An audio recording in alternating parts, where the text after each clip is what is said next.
Okay, I'll transition the scene right now. Yeah. Hello?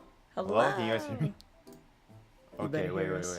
Oh, this is gonna be real awkward. Okay, this is What do gonna you? be real awkward. Yeah, no, because it's like, because this is like the first time. Okay, because we gotta manage the chat now while we're. Okay, this is Chillax, just. chillax, chillax. We got All this. right. We're Good shot. professionals. Okay, because we gotta manage meditation. On the inner peace. Now? Okay. Yeah, now. All right. Hi guys, how's it Hello. going? Hello. Welcome to the stream. Yeah.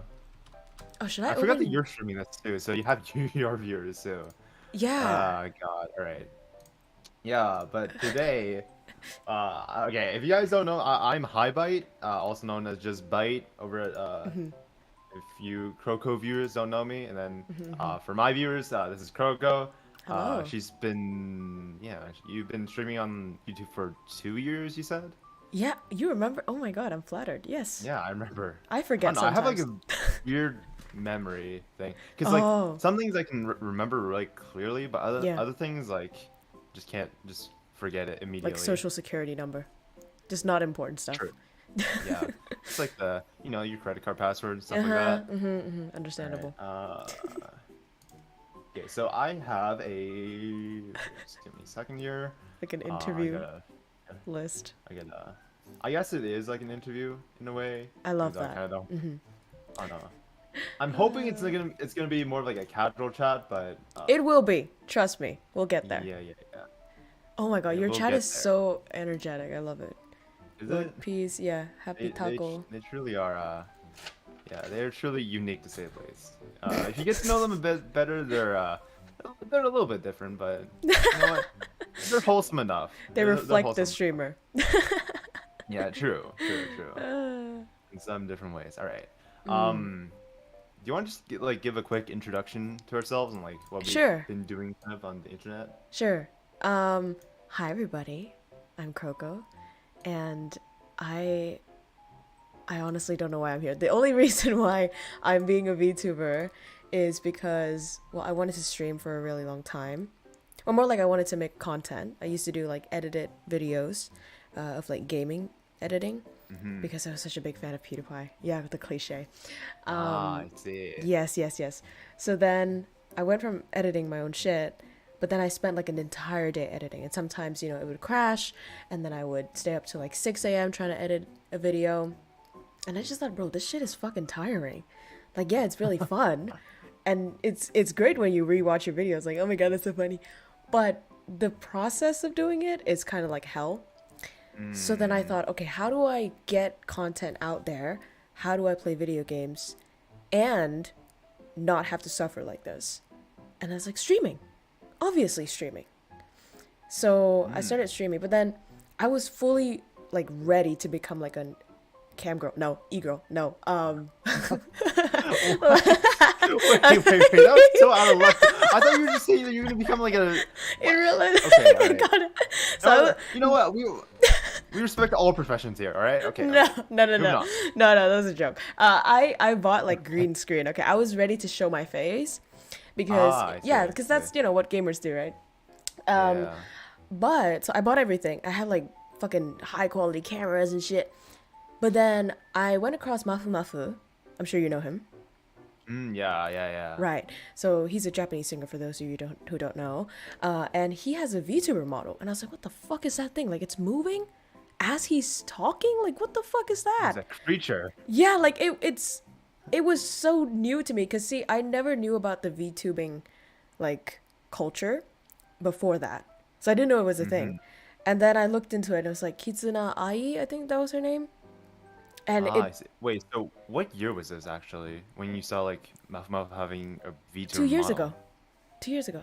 Oh, okay. Yeah, so I like thought that he might have had one like before that. I'd be really surprised if that was the case. no. I think I saw his I'm not sure if it's a debut, but like yeah, basically it was very new. And I was blown away. It's like, how the fuck did they do it? Is there a button? Like does it track their sound? Like how does it do the movements? I was so surprised, but then that was such a solution because see, if you're a guy like PewDiePie or whatever, you just pop on the camera and go. But if you're a girl, you gotta do makeup, you gotta dress up and whatever the fuck. And that's just so much yeah, work unfortunately. again. Yeah. And then I was like, oh my god, this is it. This is the way. I can look hot every single day while being in my pajamas and still creating content. So yeah, so that's why I started doing True. VTubing. Yeah. How about you though? Yeah. So my kind of story to content creation is a little bit different. So I started out in like, I don't know, like middle school doing like What? we had like projects. Well, I didn't make content in middle school, right? Okay. But we had like these sort of projects where you had to like edit videos and stuff. And I was like in charge of that. I don't know how, but I ended up being in charge of that. And I Okay. really enjoyed like editing and stuff. Right. And that kind of like I didn't really do much with it at first, but then I think first year of the pandemic, I was still in high school by the way when this happened. Wait, are you First year of 18? I'm 19. Oh, okay. Makes sense. All right. Okay, wait, how old are you if you're 21. okay sharing? 21 Savage. 21? Oh, okay. Like, you're only 2 years. It's I'm the fine. mommy here. Okay, yeah, go on. No, okay. We have the thing is, I have another like a friend who like calls me a baby and stuff, and it's just like, okay. No, you have two. Okay. Okay. Oh jeez. Let's see, where was I? Oh yeah. Pandemic starts, right? Right. So I, on a whim, decided to like buy a microphone and then Ah. try to get into like voice acting. No. On a whim. Yeah. So if you know, do you know a website called Casting Call Club? No, but I know something kind of like that. So it's essentially just like a sort of like amateurish Right. voice acting website where you can like find like free casting calls and stuff like that, and like give out free casting calls. Okay. And I did that for like a really long time. Wow. Not like a really long time actually. It was only like a couple months actually. I'm exaggerating it. I did that for like a little while. Okay. But the thing is, a lot of the people that like send out projects, they usually don't really deliver on the projects. Oh, It's shit. either Scam like they site. cast you and then you don't hear anything. No, because it's like free usually, so there's like no Ah. commitment. Okay. So yeah, so it's like sometimes you'd like hear dead silence, sometimes you'd like send in lines but then nothing happens. Oh. And sometimes they do like deliver with the project. Yeah. But since I'm like kind of picky and like sort of a Right. perfectionist, I do I'd sometimes like not be satisfied with the end result. Also, my chat's mocking my social skills right now. Chat. No, he's doing great. What are you talking about? And then so I was like, why not do it myself, right? Right. And during that time, Genshin just came out, right? Right.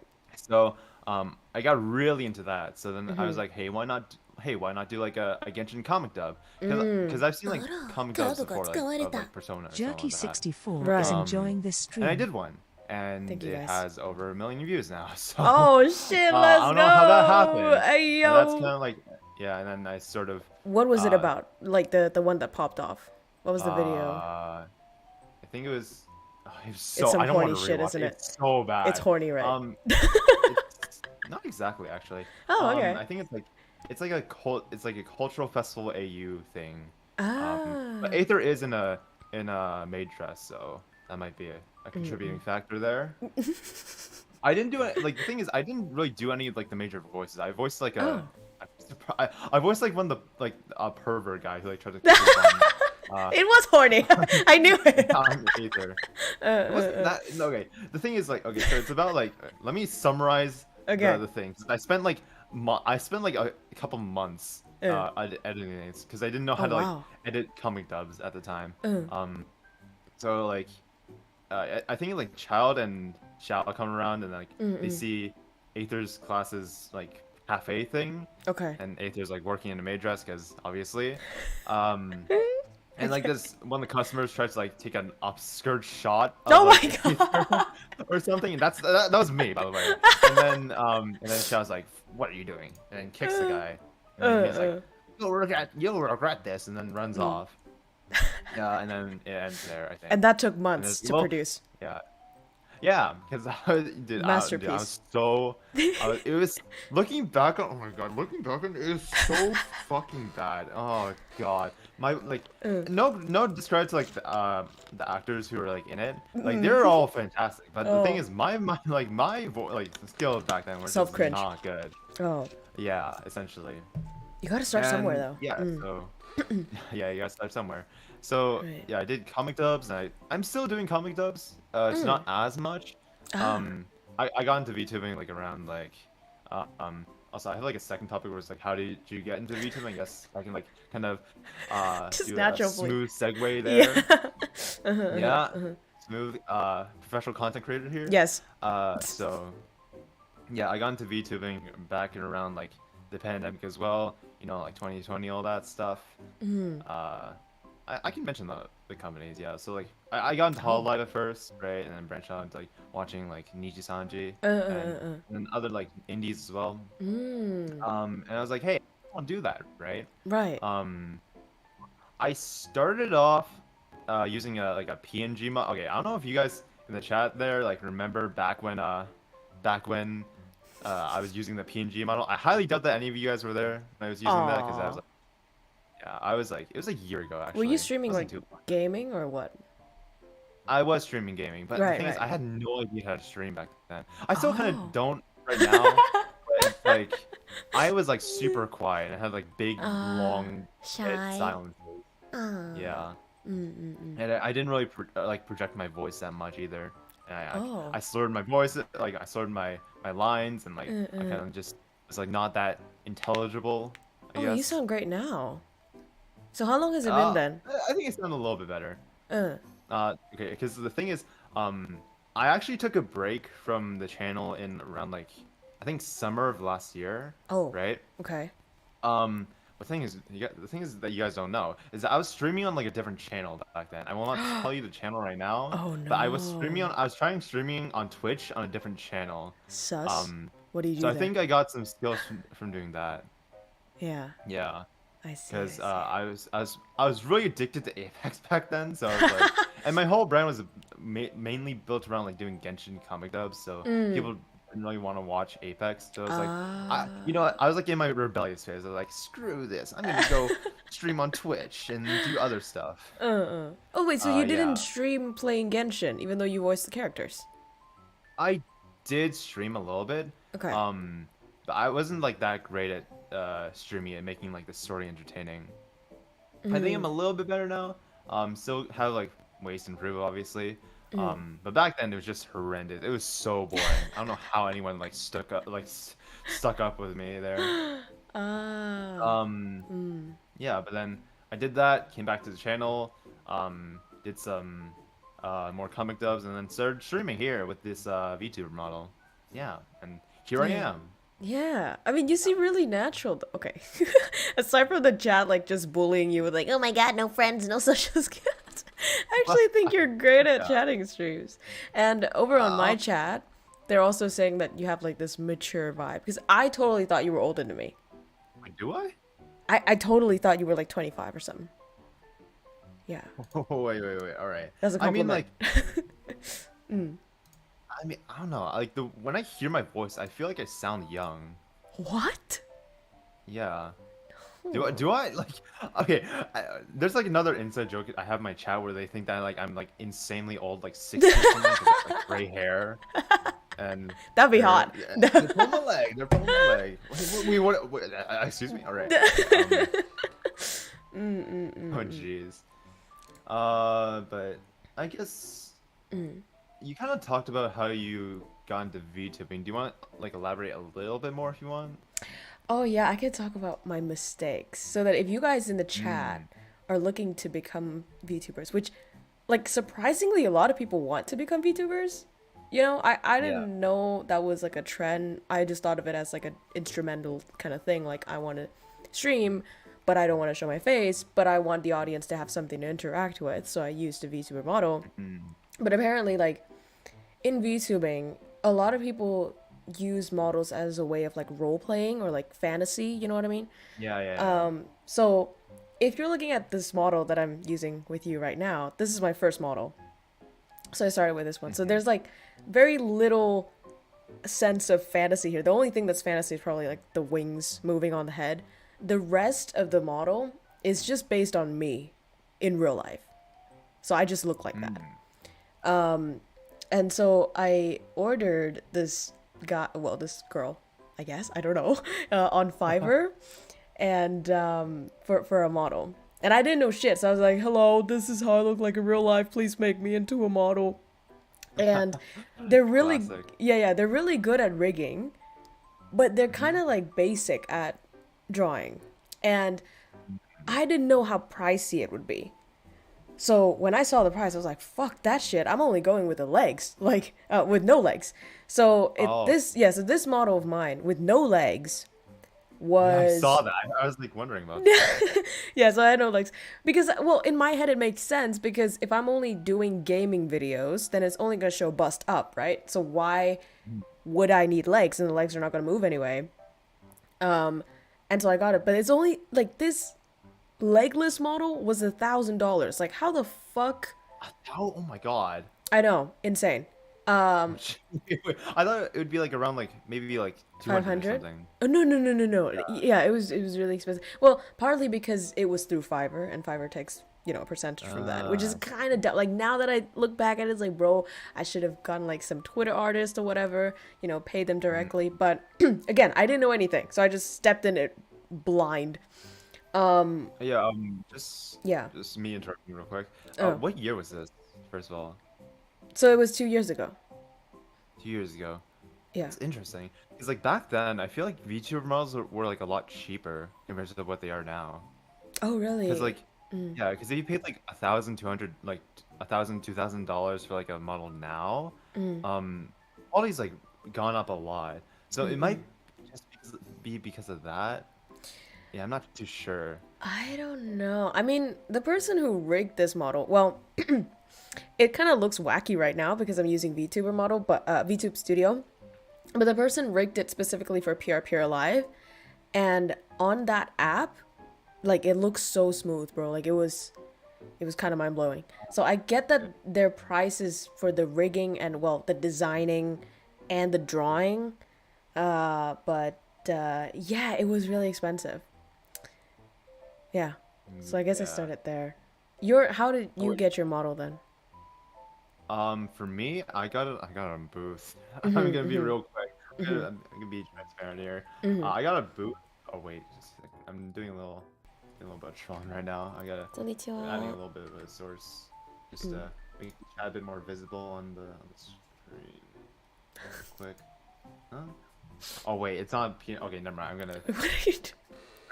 No, because like the chat on my screen is like it's displayed on like this computer, but it has a white background, so it's like, I don't know, it's a little bit Oh, that's really cool though. I'll fix it next time. I'll fix it next time.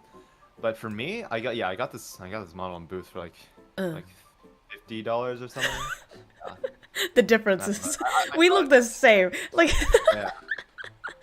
Right, but it is an original model though, is it?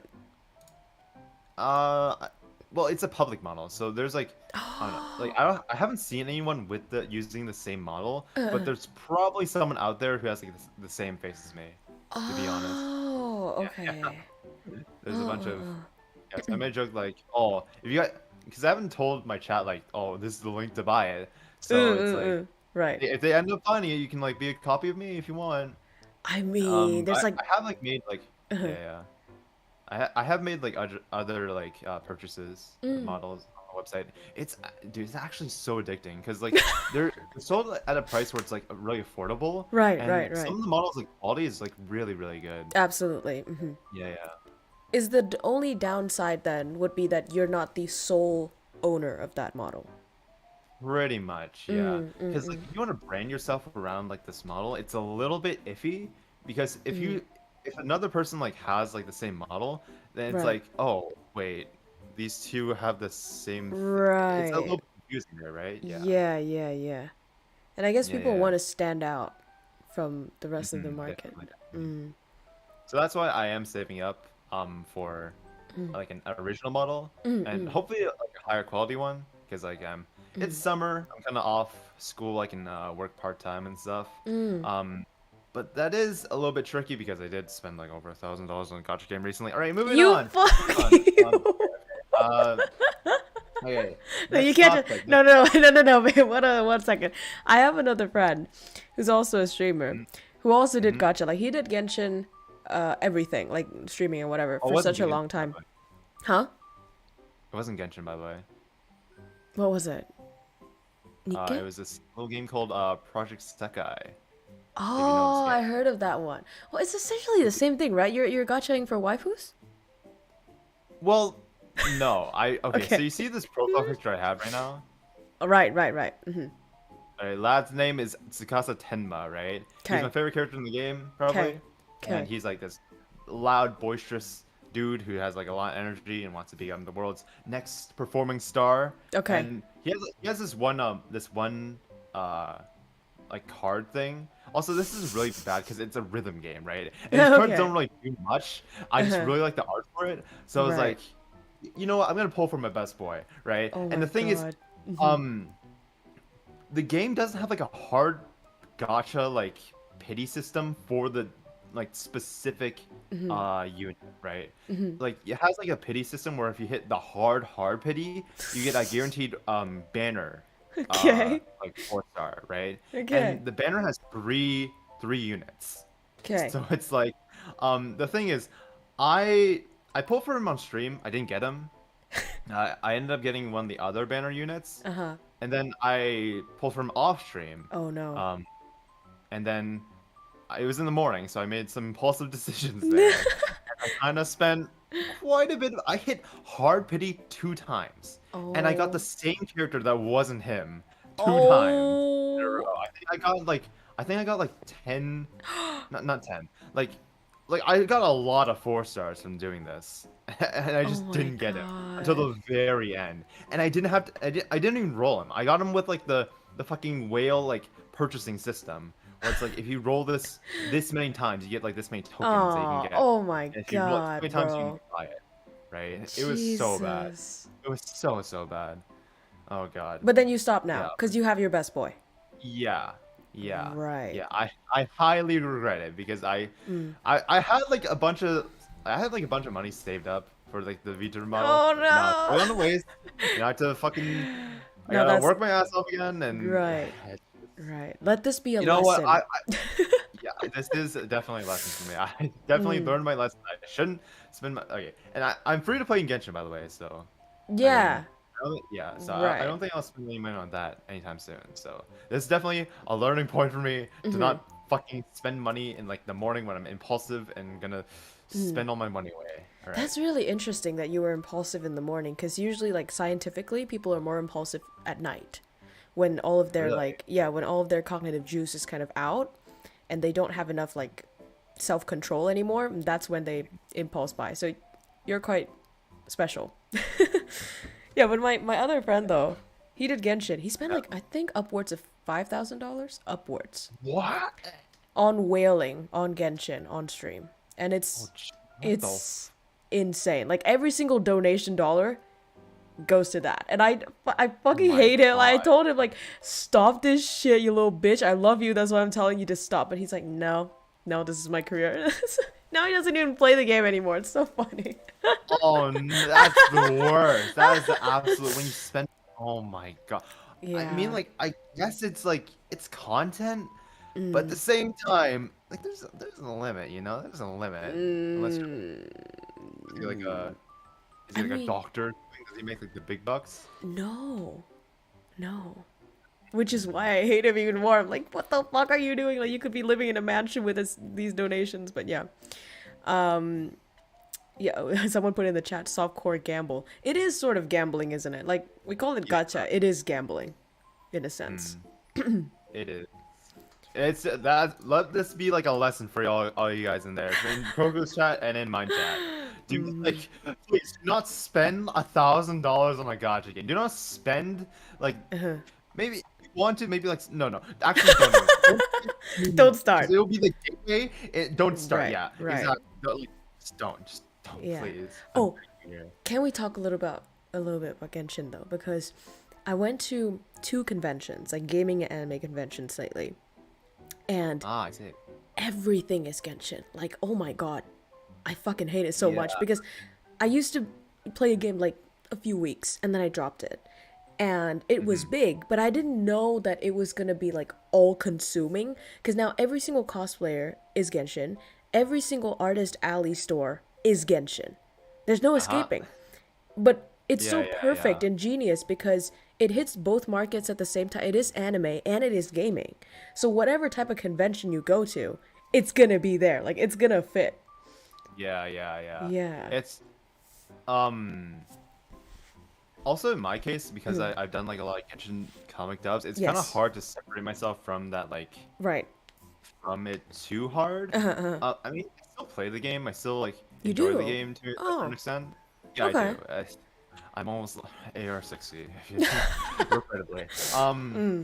But yeah, it's definitely been like it's really popular. And it's like to a point where like a lot of people are like annoyed by it, Yeah. like rightfully Yeah. well, because it's like also Genshin fans are like a lot like really vocal as well. Oh, in what Fans. way? Um, I don't know. They just like they've like talk about it a lot, right? Meh, yeah, It, okay. it's I feel like it's become one of those like really big fandoms. Like Mm. you remember like when like Undertale was like a big thing and like FNAF was a Yeah, big right. it sort of reminds me of those. But Maybe like bigger though, I would say. yeah. Mm. I think maybe I was gonna say a little bit less unhinged, but there's also that like little unhinged aspect to it as well. I think So so, yeah. yeah. Well, It can, yeah. mm. Even my chat, like the Genshin fandom is so scary. It can be really scary at times. But I Scary. feel like there are like, yeah, Spill the it can be tea. scary, but it can also be like, Uh, very uplifting as well. It just depends on like what crowds you find yourself in. what do you mean scary? Like Yeah. the shippers? Or like what part about it is scary? Well, kind of, because Uh, a lot of people are really defensive about like their ships or like their characters, right? really Like now? there's certain like fan bases of characters where they're Uh, like their fan base like has like a really bad rep because oh, of like the vocal minority. Like, do you know ah, Eula? Eula. Is it the ice girl? She, The Elsa Ice Girl, girl? yeah, Yeah, blue hair. okay. Hasn't had a rerun banner like in forever. Okay. And I think her and like Ayaka probably because I feel Mm. I don't know that might just be my like bias, but Don't be scared, you're they're safe here. those two characters have like hmm? Don't, Oh yeah, yeah. Mm. cryo waifu. I don't know. There's a Mm. trend there. Uh, Um, uh. but there are like certain people who like really into these characters. So much so where Oh. it's like a little bit uncomfortable. And I feel like also there's a new character called Scaramouche. Yeah. Uh, Oh, yeah. you know Scara? Mm-hmm. And I did like a couple I already see in the chat. I did like a couple of comic dubs and like impression voices for him. Uh-huh. And uh the Scaramouche fandom is unique to say the least. It's like they are atrociously down cataclysmic for the Oh, guy. right. And it's like sometimes like and I get some people in the chat where it's like to a point where like I get people who like thirst over Skara and then like come to the chat just for because I did like Skara voices or I did Skara They comic asked dubs. for it? So sometimes it gets a little bit like overbearing. Oh my god. So So you get yeah, like not safe for work voice requests. I mean I don't think I'm at that point, right? Oh, I don't think okay. my chat like thirsts over me first of all, because I Mm. don't think I'm like a very thirstable person. So I feel like Oh. I feel like they like to poke fun at me more. We have like a joke where it's like they they think I'm an M, they think they're an S. It's a weird dynamic we got going on. Um, No. I think he has S material, guys. You gotta read between the lines. yeah. Yeah, All but right. I guess, yeah, go for it.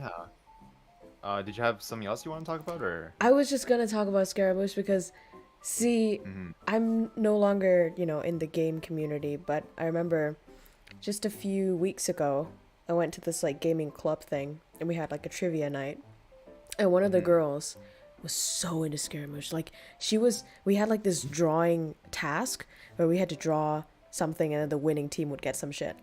And then I was like, Mhm. guys, like we have to go this like strategically like draw the judge, blah, blah, blah. And she was just drawing Scaramouche like everywhere in that page.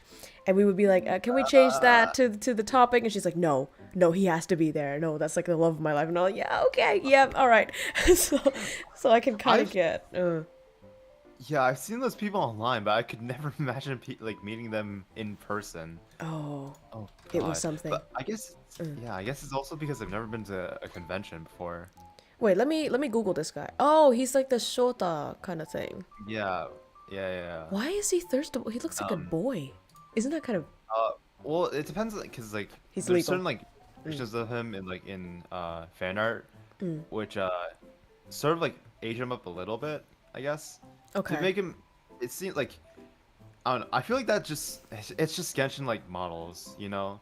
Is he 'Cause, legal? like, well, because he's like a puppet for like who's been like alive for like a long time, so it's like he's legal.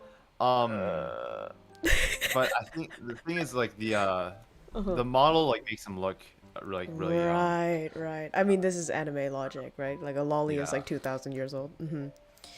Like there are people who draw him as like a Shota. There are people who draw him a bit more like ikemen. Right. I think it's like a lot more up to the artist's depiction of the character, because Genshin models can be very fit in like boxes and stuff, you know. Yeah. But So it's a well, little bit why that do you aspect. think people thirst for this guy? Like, I don't know him in the lore, so like, what 'Cause kind of he's, personality? Because he steps on you. Right. His ultimate literally just has him step on you. Okay. And he's like, bow your head. He has like he's crazy. He kills people, and he's kind of redeemed now in the story. So those are like the key points in making a very thirstable character, I guess. Like Sasuke. I don't want to compare him to Sasuke, but sorta, a little bit. Okay. Yeah, I guess moving on. So the next point is, I guess being Vietnamese and a little bit of our differences, right? Because Okay. I see that you've done like some Vietnamese streams, right? Yes. And a lot of your audience actually speaks Vietnamese as well. Just for the record, I'm Chinese, so we're both Asian here, but a little bit.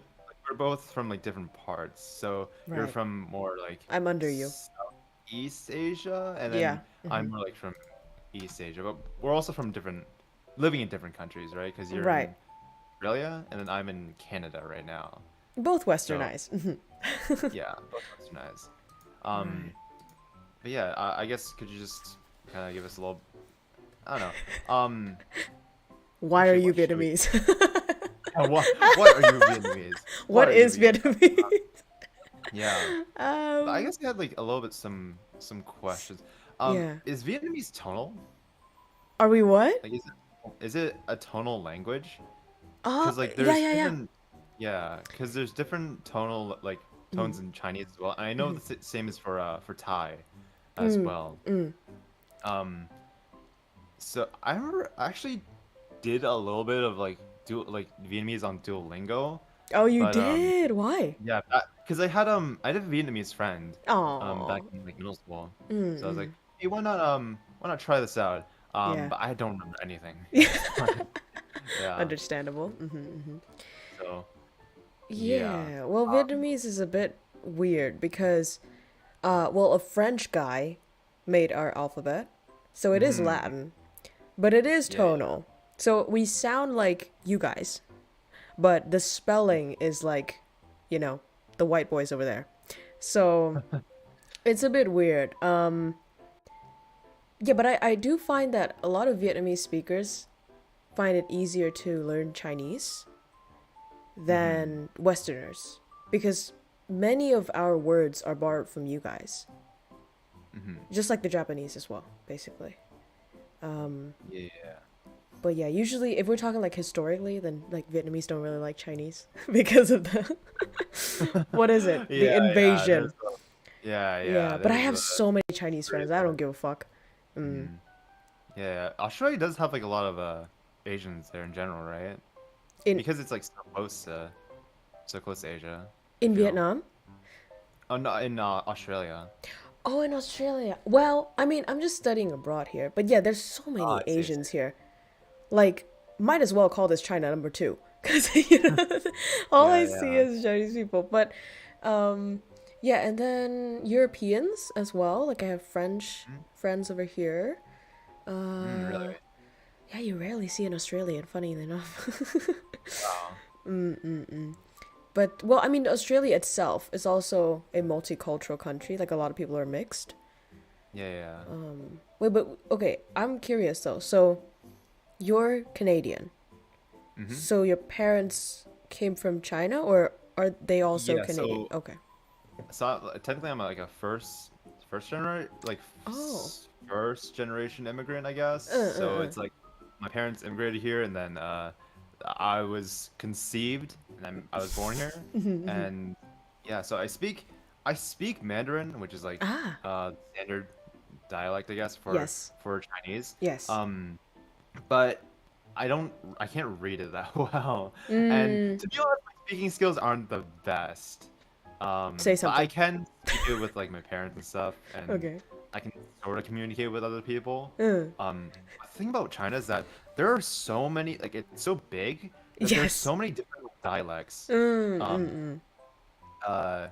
yeah, there's so many different dialects where it's like I've been to places and I've talked to people and I can't understand what they're saying at all. Like they speak so fast and like in like so Right. strangely compared to like what I'm used to. That's Uh. like, what the hell? You're like, are we speaking the same language here? Wait, but can Um, they speak Mandarin then? yeah, they speak Mandarin, but they Right. say, like, for instance, part of my family is actually from a region where the accent is that all the tones are like kind of reversed. What the So like fuck? okay, so it's like Uh, um, so instead of like an up down, it would be down up, I guess. whoa. Right? That's Be like terrifying. instead of How do you know that? Uh. because like my aunt speaks like that. Mm. So it's like because sometimes they have to like adjust their accents like so that I can understand it. It's like Oh, the worst part. how sweet. Yeah. And yeah. I guess just to round out this little portion, do you know any like Vietnamese like naughty words? Like I guess naughty words, correct. Okay, any swear words, I guess. I can't tell you naughty words for free. But let's see. Swear words. Oh, I know so many, but I fucking okay. I hate it when this always happens, right? When you study abroad and you're Vietnamese, there's gonna be people who ask you like, tell me a swear, or tell me like, teach me a Vietnamese word. And there's always like this guy who thinks he's super funny and goes around and teach people like the fuck you kind of word. And so then everybody only knows the fuck you word in Vietnamese. The fuck you words and the food words like the pho and bánh mì. I think everybody knows those too. Everyone Yeah. knows pho. Yeah. Have you ever eaten it? Have you tried? Yeah, I have. I really Oh, like in it. Canada. Yeah, there's a ton of like, cause there's a ton of like Vietnamese people over here. Yeah. Like there's some study abroad people. There's some people who immigrated here. Uh, actually, one of my coworkers is Vietnamese as well. Ah. Yeah. Okay, but I think I'm suspecting that the Vietnamese cuisine that you've been eating is Southern Vietnamese though. Because most of the I would not know. yeah, okay. But well, when you eat pho, do they give you like this? I don't know what it's called in English, but like it's a vegetable that it's kind of like is it Bean bean sprouts? sprout? Yeah, bean sprouts. Yeah, they usually give it. That's the Southern Vietnamese pho. That's not I see. Northern. It's Yeah. like the mainstream, I guess. Well, that's because Southern people immigrated more because of the war and everything. The Oh, historical stuff. yeah, that's Right. So, so if you ever come to Vietnam, though, hit me up, and I'll show you like northern cuisine. It's very different. But yeah, back to Alright. the language thing. I mean, I don't even swear in Vietnamese on my stream. Like I Or I swear like guess a like sailor. Yeah. what's like a useful word that I Useful should word. know? Like a useful phrase. If I was to go to Vietnam, what was it? Vietnam? What the fuck? Vietnam. And I was like stranded there. Right. What would be like the one phrase I should know? Like "다스겠대," like help me. Kind of, I guess. Yeah. cứu tôi với. No, nobody says that though. Even the people who want to be helped. I don't think they say that. A good phrase. Maybe just ask them if they speak English. Oh yeah. Oh wait. A lot of people in Vietnam like speak really good English, right? They speak English. I wouldn't say good or not. So are you like were you born and raised in Vietnam? Yes. Wait, your English is so good. What the Thank hell? you. Thank you. I always get asked like how do you do it? And I always tell them one thing that frustrates them and I said PewDiePie. Oh. Oh, I see. Okay. No, but that's a lie. Everything lines up now. Okay. No, but that's a lie though. That's a lie though. Because I actually okay. I was so competitive in English. So I started studying at grade 1 officially. Shit, okay. Before that, like my sister is a huge US UK fan and she's also a huge English nerd. So she would like feed me these US UK songs and she'd always sing like the female parts and then I would have to sing the male parts. And the male parts are usually rapping. So then imagine like a girl who doesn't speak English or doesn't understand English at all, but raps in English. Oh, Yeah. So I just sort of learned without knowing. And then I started studying and then I went to every single English competition ever. So that and PewDiePie. So and PewDiePie. yeah. That's so interesting. Because I also had I also had a friend here in Canada. He was like an international student from Vietnam, but his English was like impeccable. I didn't even like realize that he was like an international student at first. wow. I thought he was like born here. And how he said that he learned it, he would just speak English with other people in Vietnam. Like he wouldn't speak Vietnamese, he would speak English with them. Same. That's exactly what I did. yeah. Yeah. Yeah, so if there's anyone watching, I guess just speak English with like your native. Yeah, absolutely. Like immersion, right, is such a big thing because so many people like blew my mind away when they talked to me in English. I was like, how do you learn this? Like, how long have you been? And they're just like, I just play video games. Like, what the fuck? How do you do that? Oh my god. Oh, there's probably like a generation of people, like generation of kids who've learned English from like playing on like NA servers or something, and like Apex or like Overwatch or something. That is so terrifying to think about. Like they only know call outs. Yeah. Because you'll like learn like slang like, hey yo, they got a blah blah blah, like no cap on the stack or something like that. Yeah. Oh Right. jeez. Well, at least they're learning. At least they're learning. Maybe not the most optimal way, but at least they're learning. I guess speaking of like immersion in languages, I guess learning Japanese because I know that you have like knowledge of how to speak Japanese, right? Yeah. I also have like basic knowledge as well. Right. But I guess like maybe elaborate a little bit about how you got started on that and Yeah. your journey on learning that. Why don't you try? You go first then. Okay. Yeah, just kind of spin it around. I guess. Uno reverse. Me? Yeah, the reverse card. For me, I again during the pandemic, I was like, why not try out learning Japanese because I'm a huge Same. weeb stuff, right? So it's like, I memorized hiragana and katakana Okay. during that time, Okay. but I didn't do too much just like Kanji. too much like actually learning the language. Ah. There. So, also I have someone in my I'm not gonna read that name out because it's just gonna make me say some sussy words. But it says, "Caution: KROWKO moans a lot, usually when burping and yawning. Please That's watch my out. viewer. Any adults in your perimeter." That's true. If I So- randomly moan while you're talking, it's not because you turn me on. Well, I'm not denying, but it's more likely because I'm burping or I'm yawning. Yeah, just a caution. All right. All right. Okay. Right. Where was I? Okay. Yeah. So I didn't really learn that much proper Japanese until I took classes, right?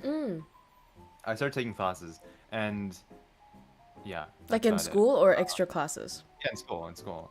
Because like, yeah, I'm not gonna say like which university I go to just to not dox myself, but it's like a pretty like rather big university, so they have like a lot of different Harvard, classes. of course. He's Chinese. He's Harvard.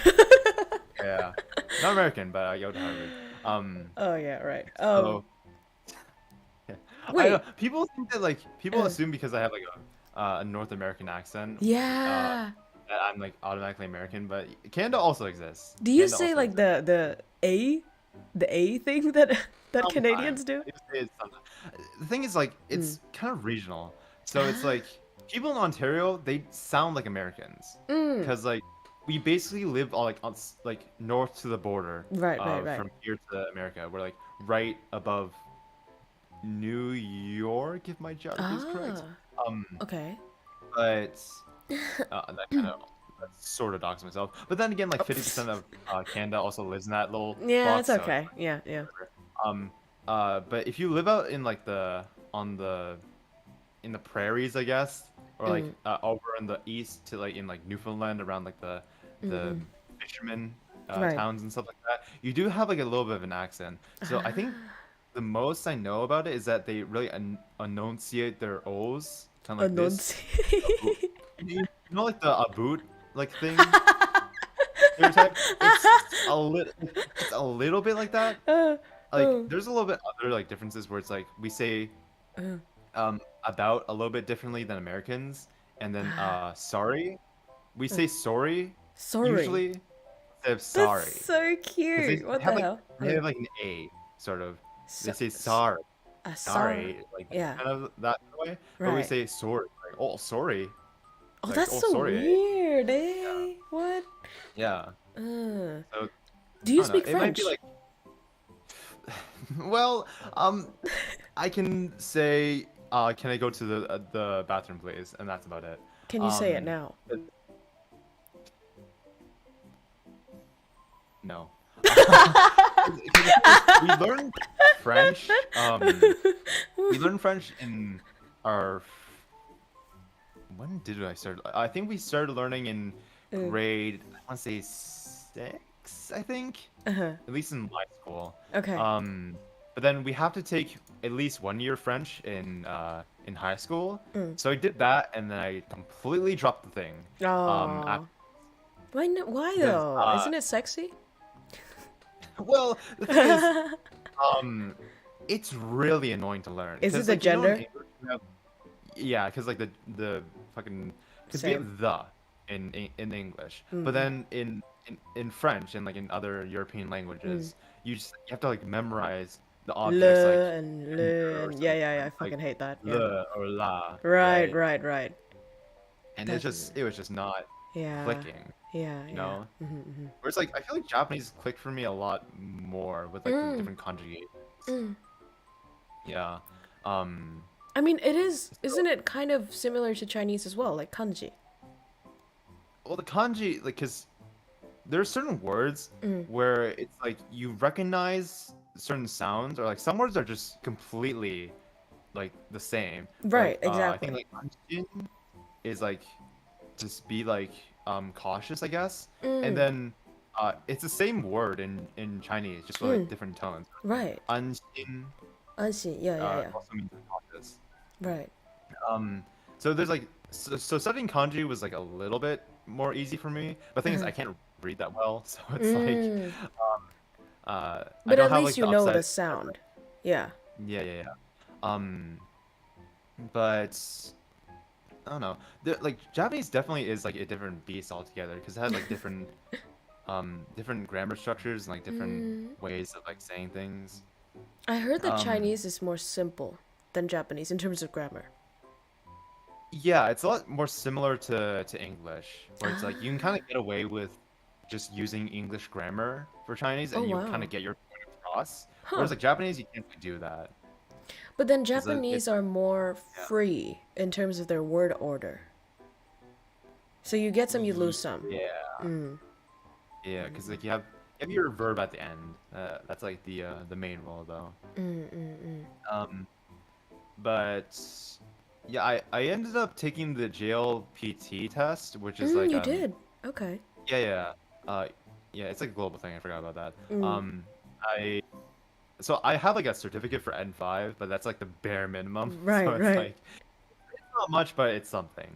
It's So, yeah. something. So you're still studying now? I'm still studying now, yeah. Ah, that's nice. Mhm. Okay. So I'm assuming you're mostly self-taught, right? Yeah, so I self-taught for a year. Mm-hmm. Also started beginning at the pandemic.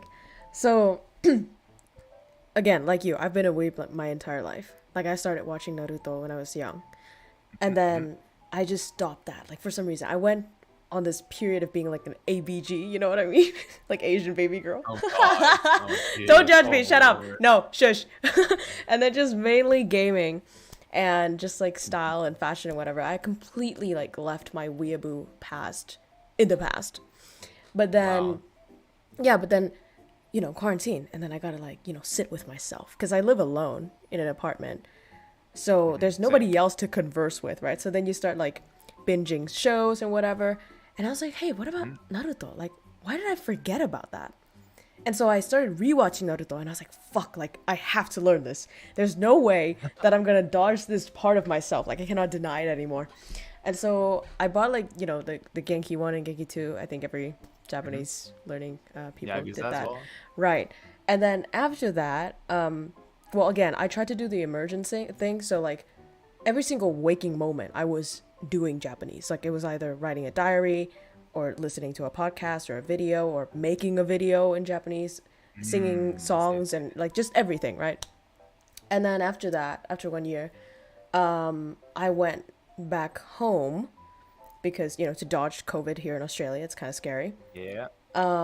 And I started going, well, I kind of dodged like official classes, but I was like, fuck, like at least I need some sort of standard to compare myself against. So in university, we also have Japanese, and we have like this test where you got to take a test so they can place you into a class. Yeah. Right. It's You like did that sort of too? the same thing. Yeah. So like Japanese 1 would be the lowest one. Like, it's kind of like the opposite for JLPT, but yeah.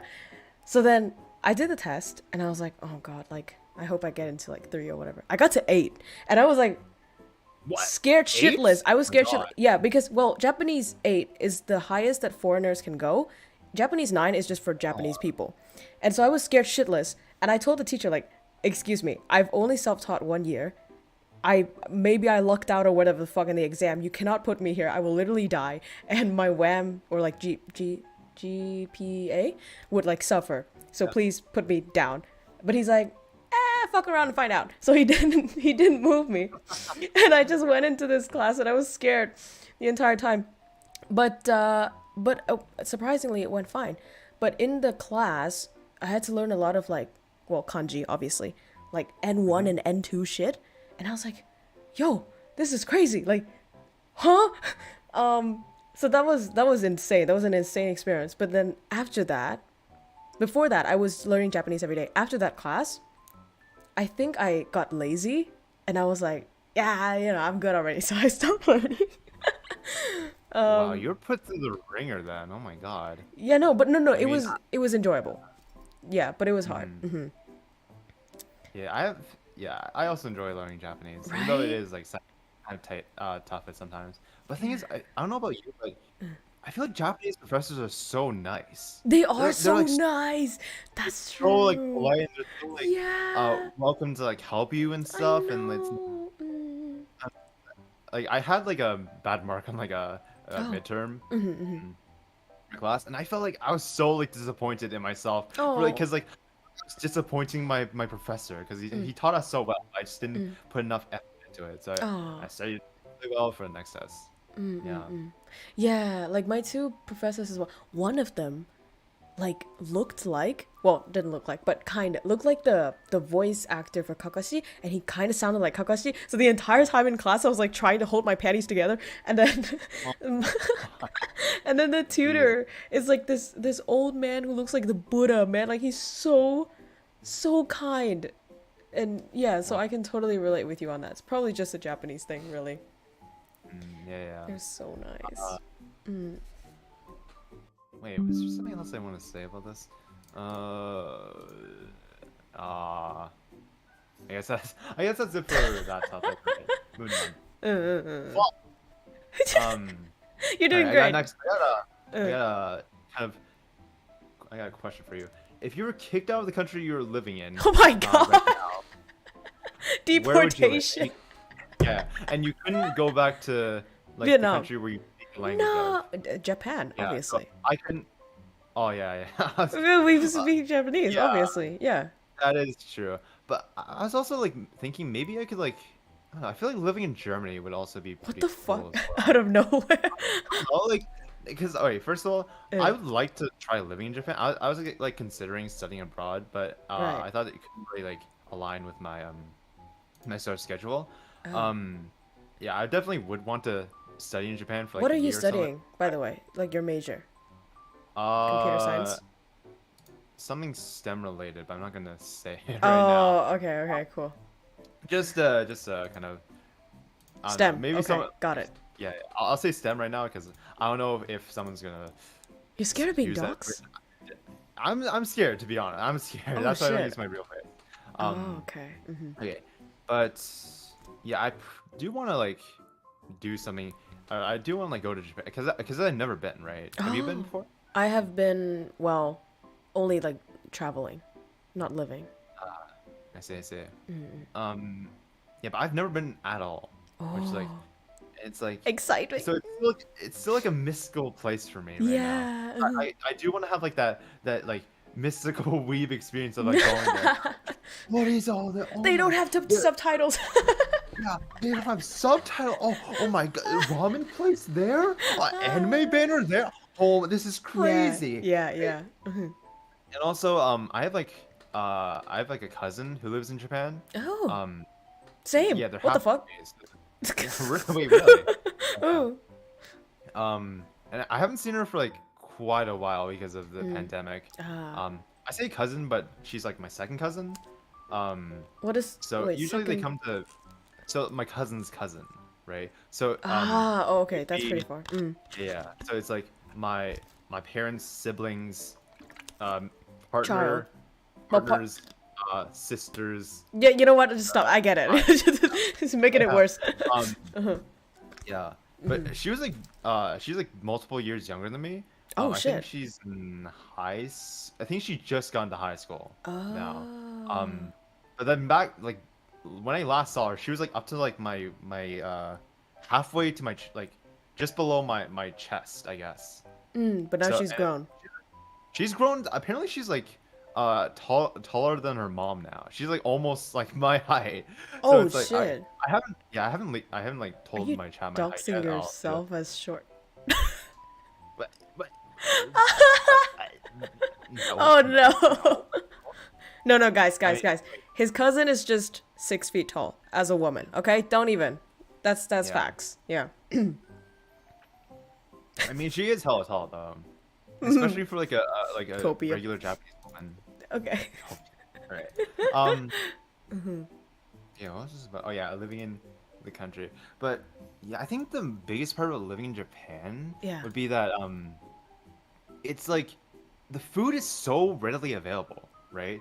Because I feel like Right. it like at least from like what I've seen online, it's so cheap and it's so like accessible. Okay. Because you go to like a kombini and get like a Right. decent meal for like Right. really cheap. Right. Compared to here where it's like you order online and it costs like a liver and an arm. Like I don't know about Australia, but I'm assuming it's It's like the same. the same. It's the same. Yeah. Because you like even eating out is like so expensive nowadays. Of course. Yeah. It's like I'm like kind of forced to learn how to cook. Oh, that's great. That's an essential Yeah. skill. Yeah. I cook like simple dishes. I haven't been trying to like expand my arsenal. What's your favorite thing to cook? Favorite thing to cook? Probably curry. Curry like I love curry's so easy to make. curry. Curry is so easy to make. But it's hard to like, master. It's hard to make yeah, it. yeah. There's definitely different like aspects where you can put your own spin on things. Right, I exactly. just do things by the book. You know, I just like I'll tell you guys my recipe right now. Okay. So I get onions, I get potatoes, I get carrots, and like some sort of meat. Usually it's either chicken or beef, right? Lean beef.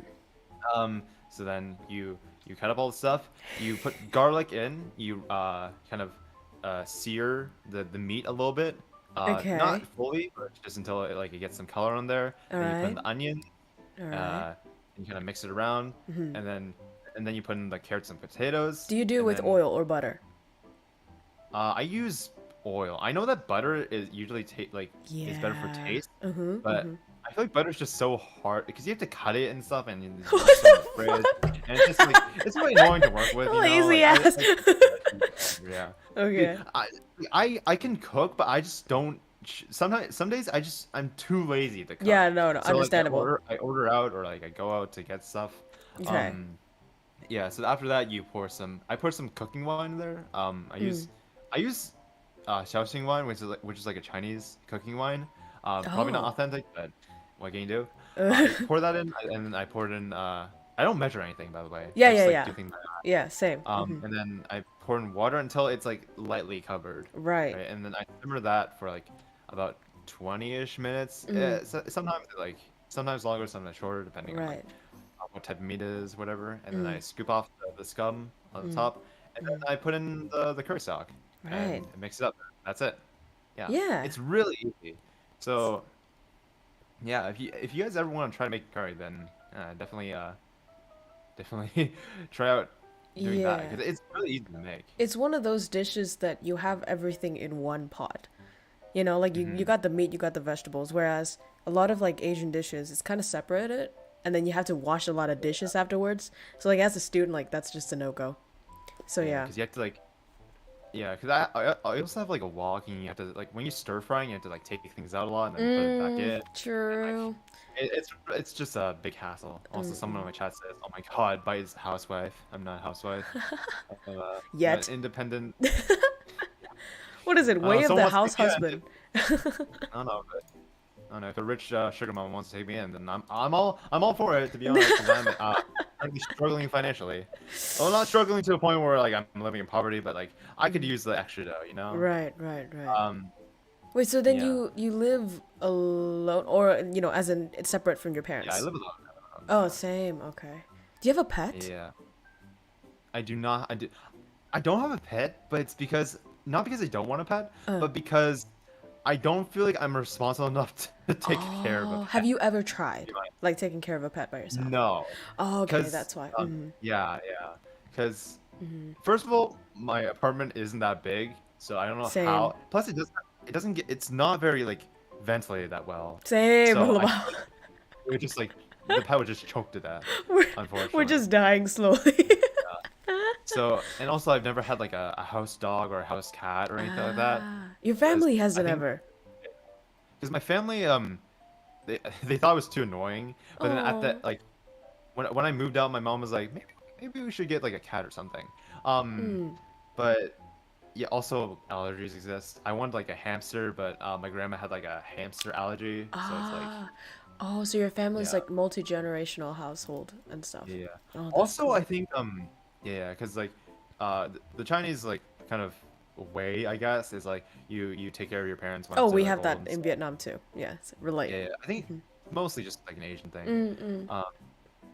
And also, I think my family used to have a cat back in China, and it would just claw up like the couch all the time. So I Yeah, guess that's cats what do that.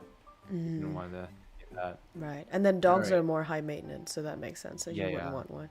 Although, I would have to have the energy Are- for a dog. are you into bugs?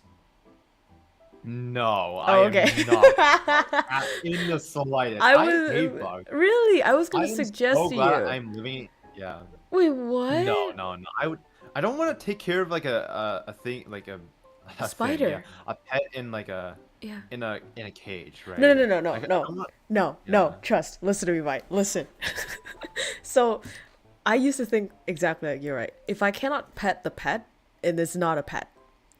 Like if it's a fish and I can't touch it, or if it's a bird in a cage or whatever, or like anything that I can't cuddle with, I wouldn't count that as a pet. So I used to think like that. But then, when you're a student though, and you live alone, and you get kind of lonely, you know what I mean? Then, getting like a bug is really, like, it adds livelihood to your apartment, I would say. So Wait, so you just have do you talk to your pet bug? No, you don't. You don't You don't talk to them, but you get to Hey, see little them guy. live. No. I got some like a rough day at work today. It's been rough. But you know what? I got you. I in will the end, crush so you. that's I all will that matters. goddamn. God. No, listen. You get to see them move around in their enclosure. It's super cute, right? I have 2 spiders, and because they're spiders, they would eat like crickets. So then I had to get crickets, and then I also have worms because they eat worms, and then flies, and they just sort of add to that ecosystem, and you kind of see them live out their days and then get eaten. It's so interesting, actually, and it makes you feel less lonely. So there it is. You have 2? I have 2 spiders. Well, at home in Vietnam, I have 2 dogs, 2 guinea pigs, 4 spiders. I don't know. I'm like man. the opposite of you. Yeah. I'm not like the jumpy type when it comes to bugs, but it's like spiders just make my skin crawl. Have you dude. seen the jumping not- spider? Have you seen jumping spiders? No, I have not. Google it Like, right now. No, Google it right now. I do not. I'm not. No, fucking no, doing it. trust. Hey, I made the hey. mistake of pulling the fucking. Okay, fine. I'll do it. Just I'll do it. once. Okay, Just jumping okay. No. Google jumping Jump. spider cute. Jumping spider cute. spider cues. Yes. Oh, it's this one. I've See? seen like a. See? It still looks creepy as What did 4 you eyes. What the fuck? Okay.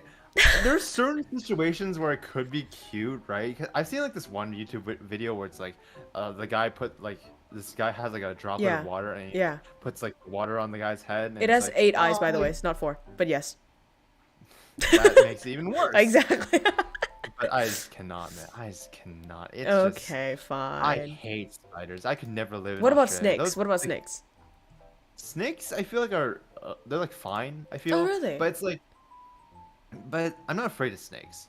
Yeah. But it's like, I don't know. I don't think I would like a snake as a pet because it's like, personally, I'm just like not too fan of like the smaller pets where you have to like leave them in like a cage or something. Okay. Because like you have to like maintain the cage and all that stuff. Oh yeah.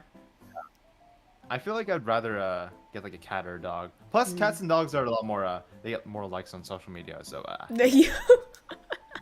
Yep. You fame chaser. I'm a cloud door. Okay. All right. Oh, I wanted to ask you something. Yeah. What's your star sign? You want to guess? Sure. Can I have 3 guesses? All right. Aquarius. Nope. Fuck. This is difficult. Oh my god. Leo. Nope. Are you Very kidding? close though. Close? Yeah. Oh my god, I hate this. Wait. I usually don't get this wrong ever. Really? Yeah, like the last time I guessed on I think- someone, I guessed three times, and then once I got their Venus, then I got their moon sign, then I got their sun sign. Like all of them. I have no idea what any of that means, but because like I feel like I protruded more of like these. I'm not too into like Astrology. what was it, astrology? Uh-huh. As like I was never really into it, but I Yeah. had like basic knowledge about like the different signs and like the different stereotypes. Okay. But I think I definitely like kind of grew out of my shell of my star sign. So I guess that's a little hint there. You're a Cancer? Yep. I thought okay, 1 second. yeah. I thought you were a Cancer at first, but I was like, no. He seems a bit more cold than the regular Cancer. Cold. Well, not cold, but like you know what I mean? Because like usually A little bit more like standoffish, I guess. because the Cancers that I know, they're really like cute and caring. Maybe you are, but like just later on. The thing is, like, I feel like it's like hard for me to open up to people. Yeah. That's hard, because like I have friends who like I've known for like years. Yeah. And they kind of know that I'm like a sort of like a softie. But then with other people that I've just met, I'm a little bit more like closed off, a bit standoffish, a little bit less like open emotionally, I guess. So I guess that might be it. No, but like like all of my closest friends are Cancer, and oh my god, they're just so adorable, man. Like I swear to you guys, if anybody tells you they're Cancer, bro, watch out. the cuteness coming. Well, it depends on what context you're saying that in. So Wait, you know the basics of astrology, yeah? I know like the stereotypes, like Okay. Leos are really like they're really narcissistic or something, or like Geminis are like two-faced, or like I don't know, Okay. Virgos are like drama queens or something like that. I don't know if that's like exactly accurate, but that's like I've seen like Okay. some astrology memes. And Okay. That's all I know. Guess mine then.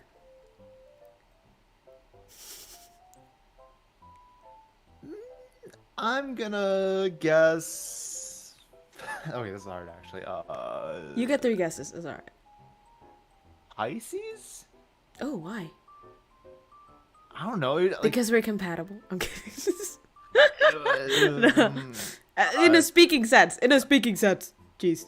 No, because my mom is a Pisces. And you kind of remind me of my mom a little bit. What I don't know. No, is it the mommy thing that I said at the beginning? Did I like manipulate you into thinking that I'm No. Okay. No. What do you mean? I don't know. You just give off like a vibe. Are you a mom Mom friend? vibe. What? Are you? Okay. You know like how like some groups of friends you have like that one mom friend who like always cares. Oh, no, I'm the baby friend actually. I'm the baby friend. I'm the friend Okay, alright. that gets, that gets lost all the time, comes to everything late, bubbly all the time. Everybody just babies me. Yeah. I see. Okay. Mm-hmm. Okay. Uh. How about? Are you Virgo? Why? I don't know. It's just like I'm a vibe-based person. All right. Yeah, I but just what is kinda the go with my vibe gut. though? I don't know. Like I've I'm never just, like, gotten. judging from off like the Virgos that I've met before. How are the Virgos you met I don't before? know. I don't know. They're just like they're very open, very talkative. Oh, that's true. Oh, that's true. Yeah. Yeah, but you're also wrong. Alright. I've never had anybody tell me that I'm Pisces or Virgo. This is really new to me. I like this. Okay. Last guess. Do you need a hint? Yeah. Yeah. I guess. I was born in the fall time. Scorpio. There you go. Good on ya. Yeah, because my cousin's a Scorpio. Oh. So Which one? The one in Yeah. Japan? No, the one who is the cousin to the one in Japan. Okay. So, Do you like him? Yeah, it's like that. So, yeah, he's like, I really, because he's like, okay, I'm gonna, okay. So you know how like, Asian parents like compare Yeah. people, you know? Yeah. He was the guy I was compared to a lot, right? Oh, I It's like, relate to that. he's like, because not academically, even though he did like do pretty well academically, Right. but he was really talented at doing music, right? He was like composing stuff like Oh, back in shit. like middle school, Oh, like that shit. kind of stuff. And he had perfect pitch and all that jazz and jazz. But Pun intended. also, I was my mom kind of made me play the piano because my Ah. cousin played the piano Aw. and all that stuff. Yeah. And he's like taught me a lot of stuff as well. So I really look up. Aw. I am taller than him though, so that's something I have. You just had to flex. Yeah. But he's just always so like.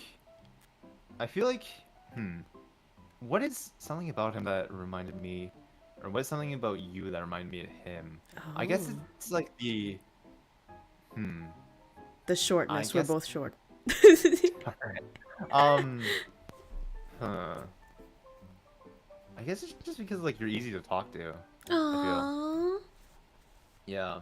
I know, because he's also like really sociable and like easy to talk to as well. Yeah. Oh, that's so sweet. Thanks. I'll put this in the compartment in my heart where all the compliments go. Whenever I feel bad, I'll just like take one out of the cookie jar and just eat it. That's a very good analogy though. Yeah. Just have the stored up for like, those hard days. Right.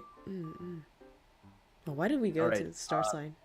Oh, by the way, this entire time you were talking, I was looking at our models, and we both have chokers. Oh yeah, we do. Oh. Like Do you have piercings? Huh? Piercings? Piercings I don't even have ears. Oh yeah, you did the curl ear. Look at this. I don't have ears. Oh. The analogy. Okay, here you are. Sorry. Huh? No, like your audio just cut off like for a while. Oh really? Yeah. Hello? Okay, I can hear you now. All right.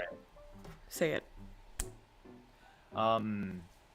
Yeah, I guess we can move on to the next topic I have. How many food. topics do you have? I'm kind of afraid of I running have a out. lot. There's Okay. like, I have 2 pages worth. Okay, good. Yeah.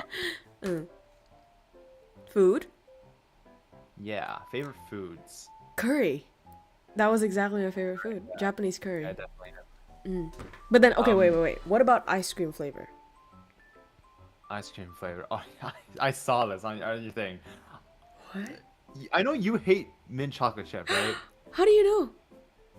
Because you said it shows on your bio. Oh, I you read my your, bio. like, Oh, yeah, that's your so bio. cute. Okay, yeah.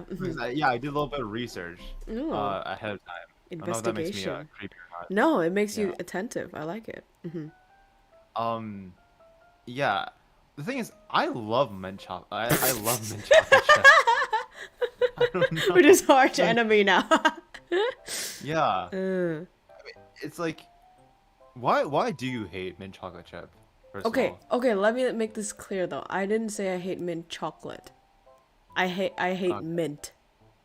Because You hate mints. like the artificial flavor of mint, I can eat the mint leaf and I think it tastes great with savory food. But like the mint, like the artificial, isn't that fucking toothpaste? Like I know it's a very cliche thing, but like it is toothpaste though, isn't it? I see what you mean, but it's like personally, I like the taste of mint. You my like eating go-to, toothpaste? Flavored gum. Well, I kind of did do that as a kid, so that doesn't really help my case. But I feel like the mint flavor kind of cuts down, like, because you know how ice cream is like really rich, and sometimes it can be a little bit grating if you get like if you get like a whatchamacallit, if you get like a heavy flavor, like maybe caramel Cheese. or maybe like Yeah. chocolate even. Right. Cheese? Yeah, have you tried cheese ice cream? It's so good. What the fuck? This is Babe, cheese ice cream? I'm into all the heavy flavors that you just mentioned. I like caramel, I like chocolate, coffee, like anything heavy, I would love it. Yeah.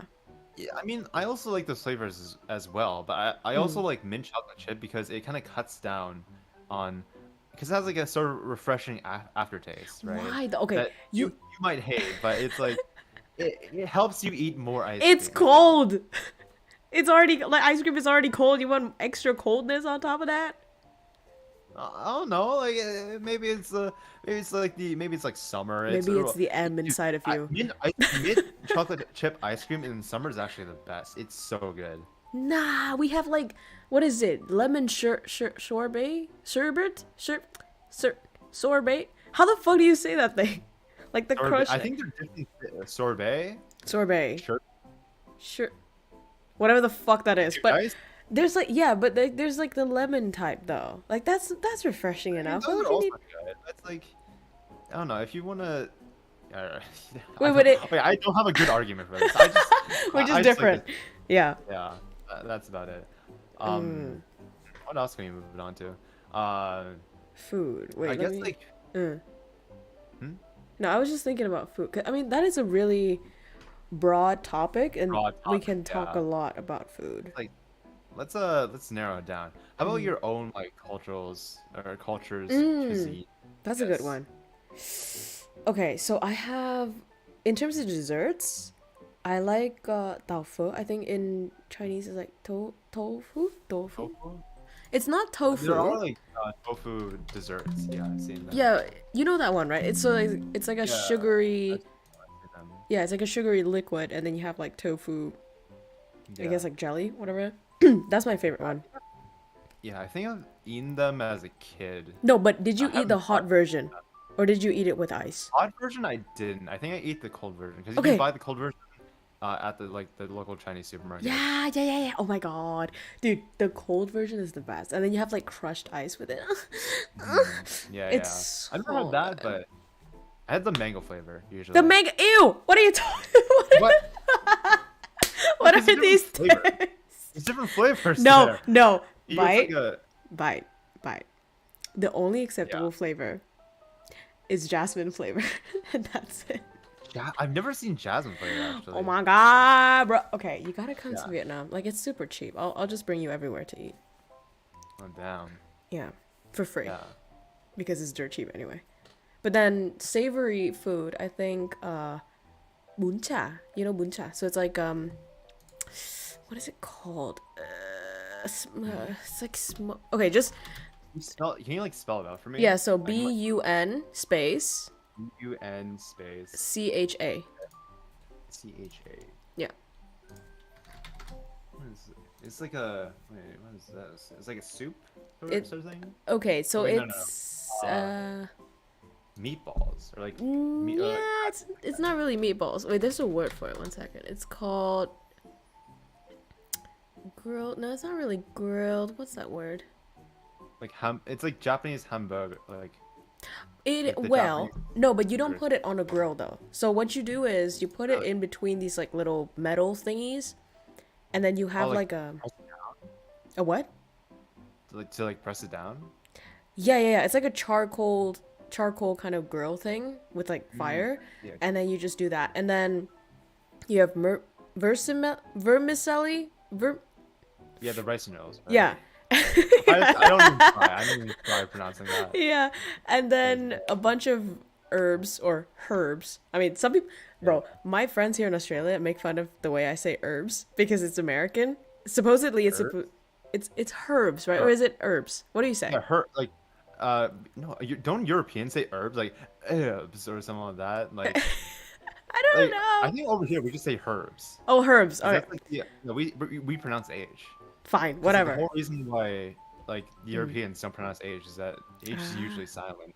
Ah, oh, really now? Oh, I thought it was an American thing. Yeah. Okay. It's like the French they go like herb or something like that. Ah, okay. Oh, yeah, that makes sense. Yeah, and then we have the the fish. One second, I need to burp. What the? Sorry, I need to burp. And then the fish sauce, and then in the fish sauce they have like chili, so it's kind of spicy, and then they have garlic. Oh, it's so fucking good. Like you could eat this and then don't kiss anybody, but like it's so good, dude. I would okay. Real talk, I would rather somebody eat me. What? So somebody kiss me after eating this than eating mint. Like no joke, dude. Are you crazy? You want someone to kiss you after eating garlic and chili and cilantro and all that stuff? Oh my god. I'd rather that. You know how people usually like eat a mint? Yeah, they usually eat mint before like kissing and shit. If you want to kiss me, don't fucking eat mint. Like I would never kiss you if you eat mint. That's period. Jesus Christ. Yeah. There's like pickled radish and carrots there too. Right? Yeah, it's so good. It's sort of as you gotta be careful. Oh yeah, I don't want to be demonetized. What? Just say it, who cares? Okay. It kind of reminds me of like another Chinese dish. Yeah. It's like rice noodles, but you mix it as well. Tell me the name. It's a little bit different. Do I remember the name actually? Wait, fuck, what's it called?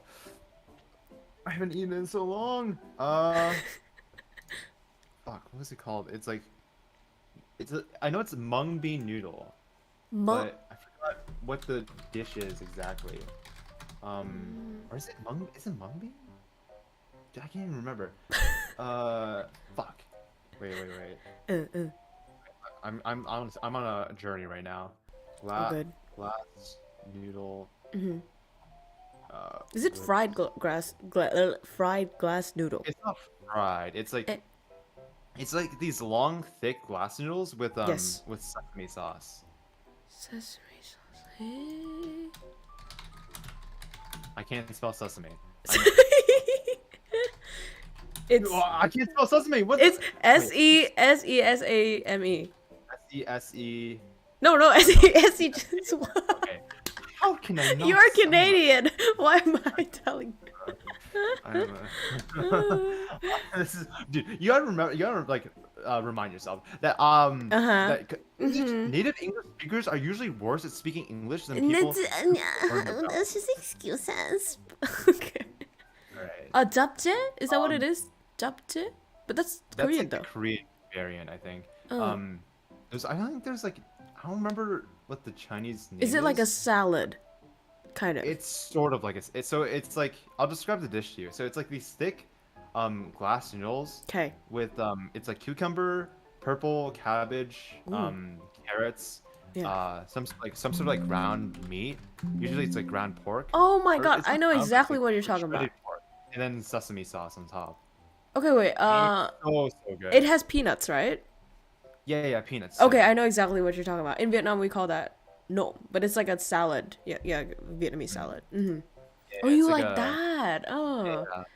It's super because sour. like, I don't know, it has a bunch. It has like the combinations of flavors. Yeah. if you will, It is coming good. together It is to good. unify and create like this thing. We have I don't that know. I like noodles in general. noodles in general. Okay, Japanese noodle though. What do you like? Do you like ramen or udon or soba? That's a hard question because I haven't had. Mm. I've had udon before because it's like because Chinese like China has udon, Ah. like their equivalent, I guess. But the thing is, ramen in most cases for me, it just feels too heavy.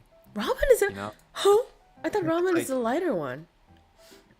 No. Like soba and udon are like are more light than ramen. In Ramen terms and of- sukemen are like really rich with their broths. Oh, Right. I thought you. Well, I was just talking more like the noodle specifically. You know? Oh, the noodles specifically. Yeah, like the I mean, thickness or the whatever. personally, I'm not too picky about the thickness of my noodles. You know, kind of that. Clip it, boys. Yeah, I I'm did not it. usually picky. I usually just go with like regular size compared to like or like associated with a certain dish, right? So if I get udon, I'll get the thick noodles. If I'm just ordering at like a Chinese noodle joint, which usually allows you to like pick the thickness of the noodles, Right. I just go with the original usually Ah. because Chinese noodles usually have that like they're usually like I've seen usually so many times. Oh my god. But they have like a decent size. And they have like a really good bite and a really good chew to them. Ooh. Yeah. So usually I just go for the regular because you know I feel like the chef knows what they're doing if they're doing something Right. like this regular. Because Right, if right. regular is like shit, then it probably won't be the regular anymore. I like how the chat is already catching on to the horniness. Oh god. The trap that I laid down. Yeah. Yep. I think overall, I think it might just be like the blood in me. blood? But I think it's for Chinese noodles or Chinese like soup noodles at least. Compared to like what I've tasted so far. Although I've only been to like these like chain establishments, so I've never been to like an actual like authentic like Japanese like noodle place, so I wouldn't know. Have you gone to China? Yeah, I've been there like multiple times to visit family and also just to tour around. Yeah, there's a ton of like really good food there. I think especially like the street food. I've been to like this one popular of course, because it's Asia, right? Asia just has like insanely good street food. Right. I went to this one food market in province called Xi'an. If you don't know Xi'an, it's the place that has like the Dakota soldiers, I think. Is that what it's called? Oh, like the Yeah. tomb. The tomb with a bunch of the soldiers. Dakota, wait. Is it Dakota? What's it fucking called again? Fuck. Soldiers. What was it called again? Terracotta Army. That's what it's called. I'm a fake Chinese person. Okay. Yeah, but I went and so it's like a bunch of like stone statues of like the soldiers. Yeah, lined yeah, up. I know. Okay. Yeah, I've been there. I've seen that. I went to the food market. The food market has like a bunch of really good stuff, like lamb skewers with cumin. Oh my god, those were bussin'. On God. Not to be too much of a zoomer here, but they were respectfully really good. And also, there's like this one. Xi'an has like a lot of really like famous dishes. One of them is a dish called roja pomo. I'll send you the typing. Yeah. Yeah. So essentially, it's like this it's this Ooh. pastry. It's not pastry, but it's like I guess it's like a bread, a flatbread, I guess. Okay. Oh, I see And it. yeah, you tear it up into like small little pieces, and then the chef takes it and then makes a soup with it. So it kind of becomes like a sort of like porridge thing. Ugh. It's really savory and really like warming, and it just makes you Aw. like feel really comfy, you know, Aww. That's with so lamb. nice. Yeah. Wait, so I see a lot of when I Google it, it's like a burger thing, but you don't cook it like a burger. You tear it up to Wait, make a soup. wait. Did I type the wrong name? No, yeah, no. I mean, it shows here the taste of Xi'an in North London, and then I see the soup with the pieces of bread. Those are different. Okay, wait. I guess they're different. Yeah, but Oh wait, I might have mixed up the names because this is called the 肉夹馍, which is essentially just oh, that like was a hot. Chinese burger. Uh-huh. What? Sorry. No, just foreign languages. Okay. God. But it's like the same flatbread. Yes. They use in the soup, Mhm. but you stuff it with like different kinds of meats and like herbs and stuff, and it's so good, especially if you get it fresh off like the vendor. Oh my god, it is so good. Wow. Yeah. Oh god, I'm hungry Those are like again. the big ones I can think of. No, but these are nice. These are not like I guess, the cliche types of food Yeah, that people yeah. talk about. 'Cause everyone knows like they want I want my spring rolls, or I want my Peking duck. chow mein. Yeah. These are And then nice. Peking duck. Peking duck's also like really good as well. There's like different variations. on it, though. Yeah, I was gonna say like the variation that I had in Beijing, like it was the Oh, fucking you've been to China? I have, yeah. Traveling. Wow. But like the one that I had in Beijing, like the skin was so crispy, but it was so thin, and I fucking hated Yeah, it. yeah. There was another version. Really? Yeah, I hate that one. I like the version because in Vietnam we also have that, but like we keep the skin really thick and like the layer of fat beneath it. Oh my god, like that's to die for. And here in Australia, yeah. I feel like you just like fatty food. No, shut up. And then here in Australia, though, there's a Chinese chain called China Bar, and I don't know what region that is, but their duck is kind of like that duck in Yeah. Vietnam. So it still has the skin on and the fat and everything. Yeah. I definitely think that I feel like this might be biased again, but I feel like the Chinese definitely do duck the best, at least from what I've tasted so far.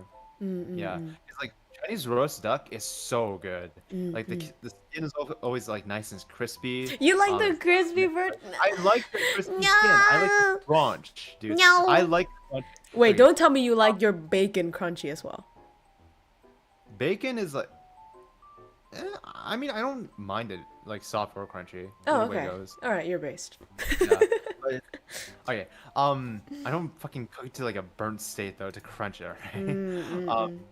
But it's like, what's another one? Oh yeah. When you eat chicken wings, right? Okay. Do you eat like the joint, like the cartilage? on the Yes. ends? Yeah, because I do that as well. It's so good. That's like the best 'Cause I part. like the crunch on that. Right.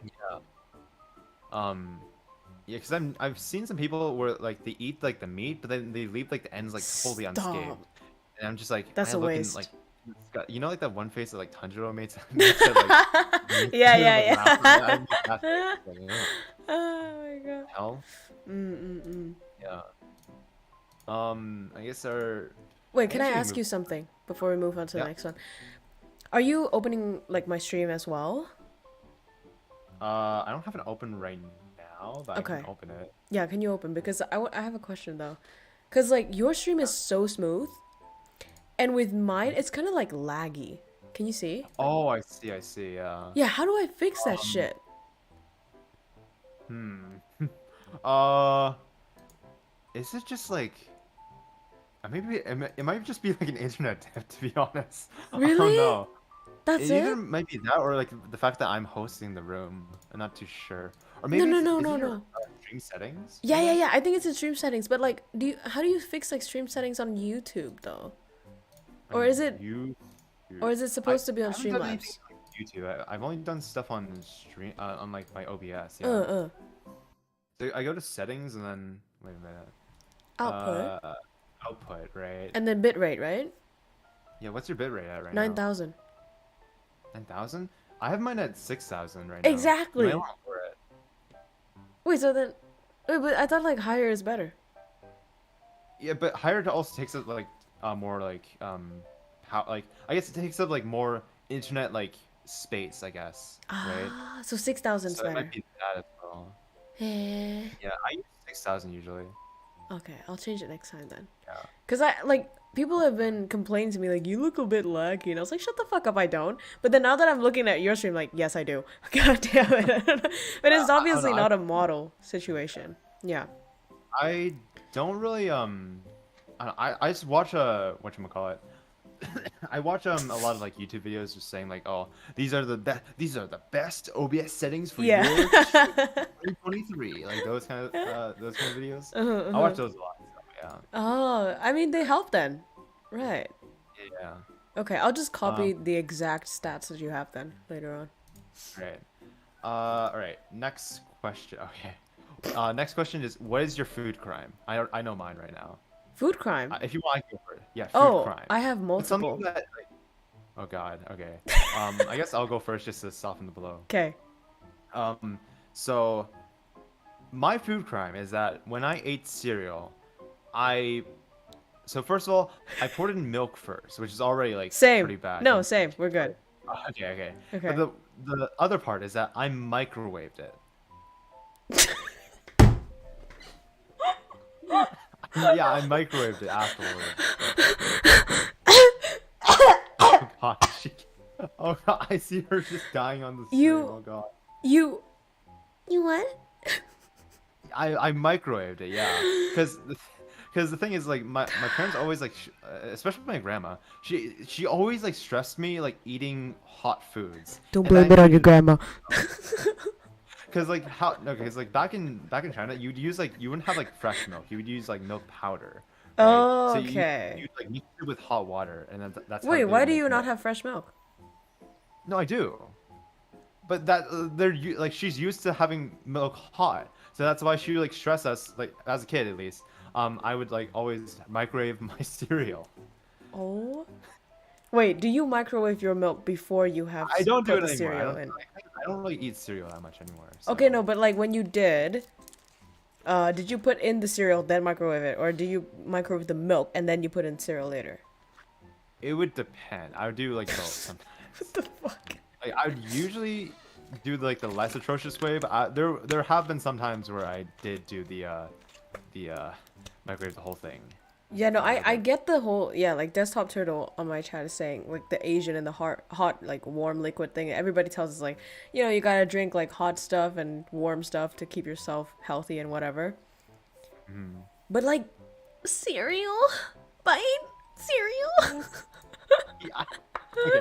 I don't do it anymore, but it was a point in my time where How I was long? a little kid. I didn't know any better. All right. Okay. I didn't know the extent of my crimes Fine. back then. Fine. All right. But what are yours? If you're acting so high and mighty here. No, What are no, your, shut the fuck. I'm not gonna. what are your what kind of atrocities have you committed here? Okay, well, let's get the first thing out of like the most cliche thing out of the window. I do like pineapple on pizza. That's I mean, it's that's good fine. too, Like, right? Okay. And then the second thing I do is I add mayo to almost everything. define almost everything, because I feel like wait. Not QP, desserts. right? Not desserts. Okay. I didn't even like look. I didn't even like think in that direction. If you did, that would have been That that would have been worse. Unfriend. Alright. So, Yeah. Yeah, but like, you know, like Okay. people say you're not allowed to put mayo in fried rice, which is like it's so good though. I've tried it before. Personally, maybe not. It works sometimes. No, I it feel. depends on the type of mayo. So I'm very specific about my mayo. If the mayo is not Yeah. sour enough, that's trash. Like you're just eating fat. What's the point? But if it's too sour, then it's like, you know, it doesn't really go with some of the dishes. It's got to be like that one specific type that's just perfect for every dish. That and I if do we're like the- yeah, go for it. Oh, you can continue. I was just gonna say that, and then if when it comes to cereal, it's not really a crime, but I like to add Nutella in my cereal. Unconventional but creative. All right, I It's respect it. really good. Okay. Yeah, but I feel like for wait, what did I want to say again? Oh yeah, for the mayo thing, I have like a rule when it comes to putting mayo on my food. Okay. Usually, if it has too much to do with eggs, I usually don't put mayo in, just because mayo is like built on eggs, right? Okay. So, Are you like health that's- conscious? Like, do you follow a diet, workout, what? I mean, I kind of a little bit, because I exercise like fairly frequently.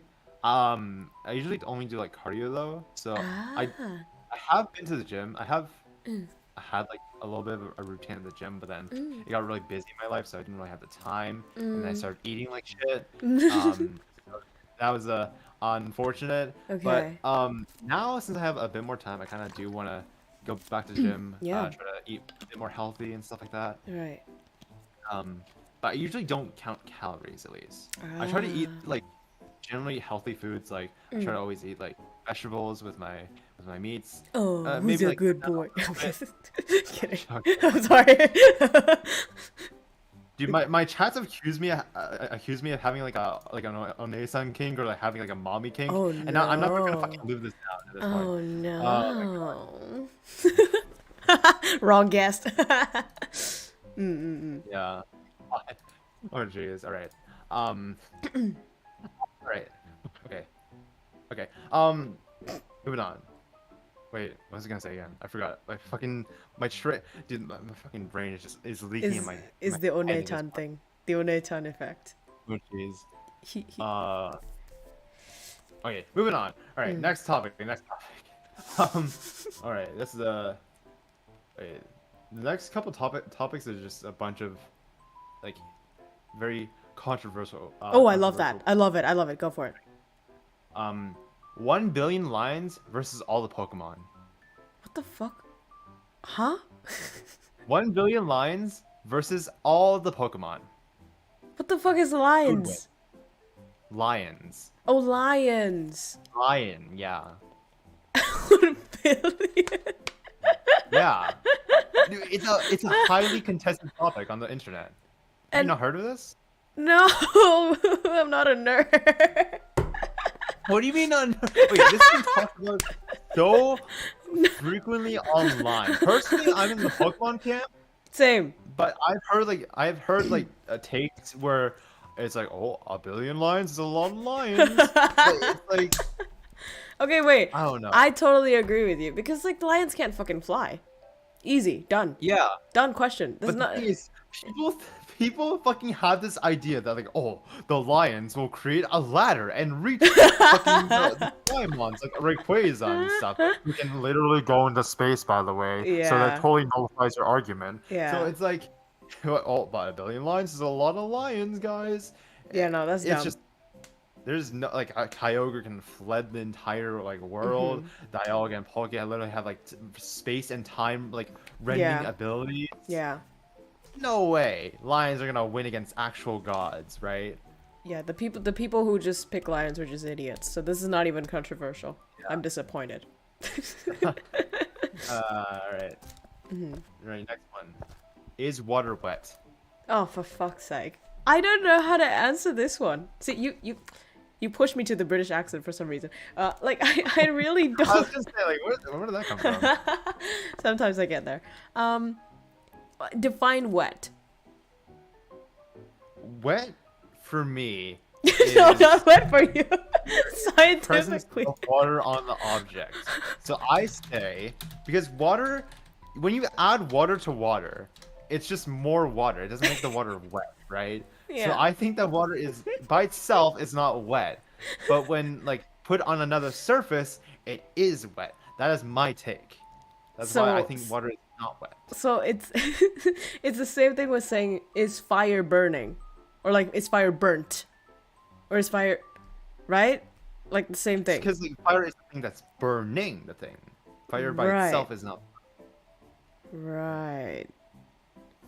But you know, like there's that sort of feeling that is kind of weird when you say water's not wet. You know what I mean? Is it wet? It's wettening. It is wettening, right? Yeah, it's wettening. So I guess that's like a grammar kind of issue as well. Fuck, I hate that question. Yeah. Alright, moving on. No more of these dumb questions. All right. Music taste. Music taste. Music taste. I guess I'll go first this time. So before I usually just listen to a lot of Annie songs, right? You know, like the whatchamacallit, like the Jiboom, like those kind of songs. Okay. I don't know if you know the opening or not. But nowadays I mostly listen to Vocaloid music. Oh, Not okay. Not as much Annie songs actually. Okay. I found like this really, because like I feel like a lot of people had like a Vocaloid phase in Same. like maybe That was school me. or high school. Yeah.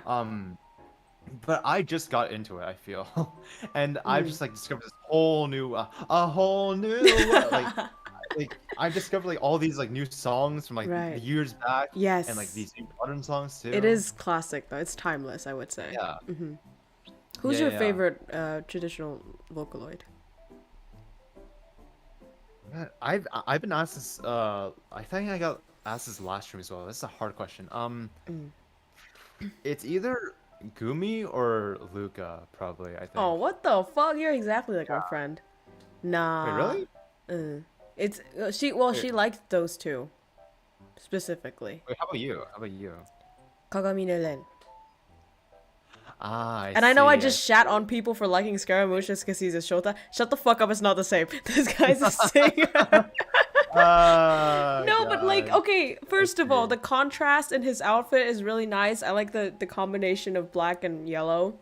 And then there's also that lore thing, when you remember like Servant of Evil. Yeah, and like the whole series with his sister, like that is that just touched me. He dies for yeah.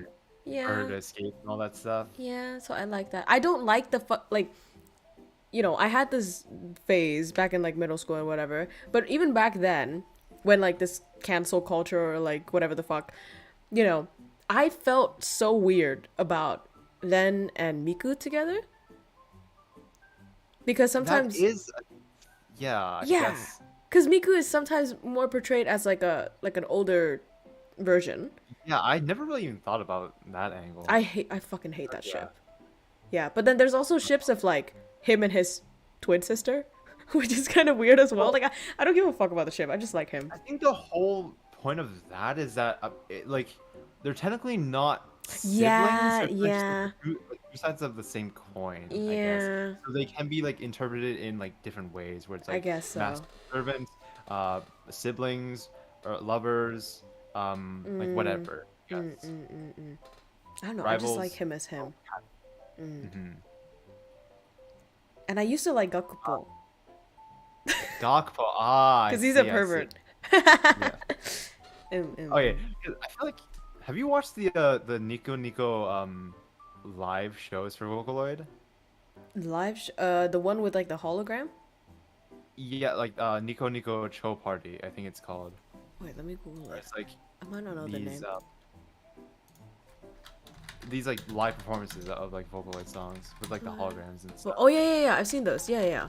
Yeah, I think I love watching those. Oh my god, and I feel like, what happened to Gakupo to make him like have this like conception of being like a pervert and stuff? I know. Because like he acts weirdly in those shows as well. In like one of them, he has like a Gumi body pillow and he's like throwing it around and stuff. I know. And it's like I feel like he got done so dirty because although I like his like goofy kind of attitude or like goofy kind of portrayal of him, he doesn't really get used as much as like before, right? Right.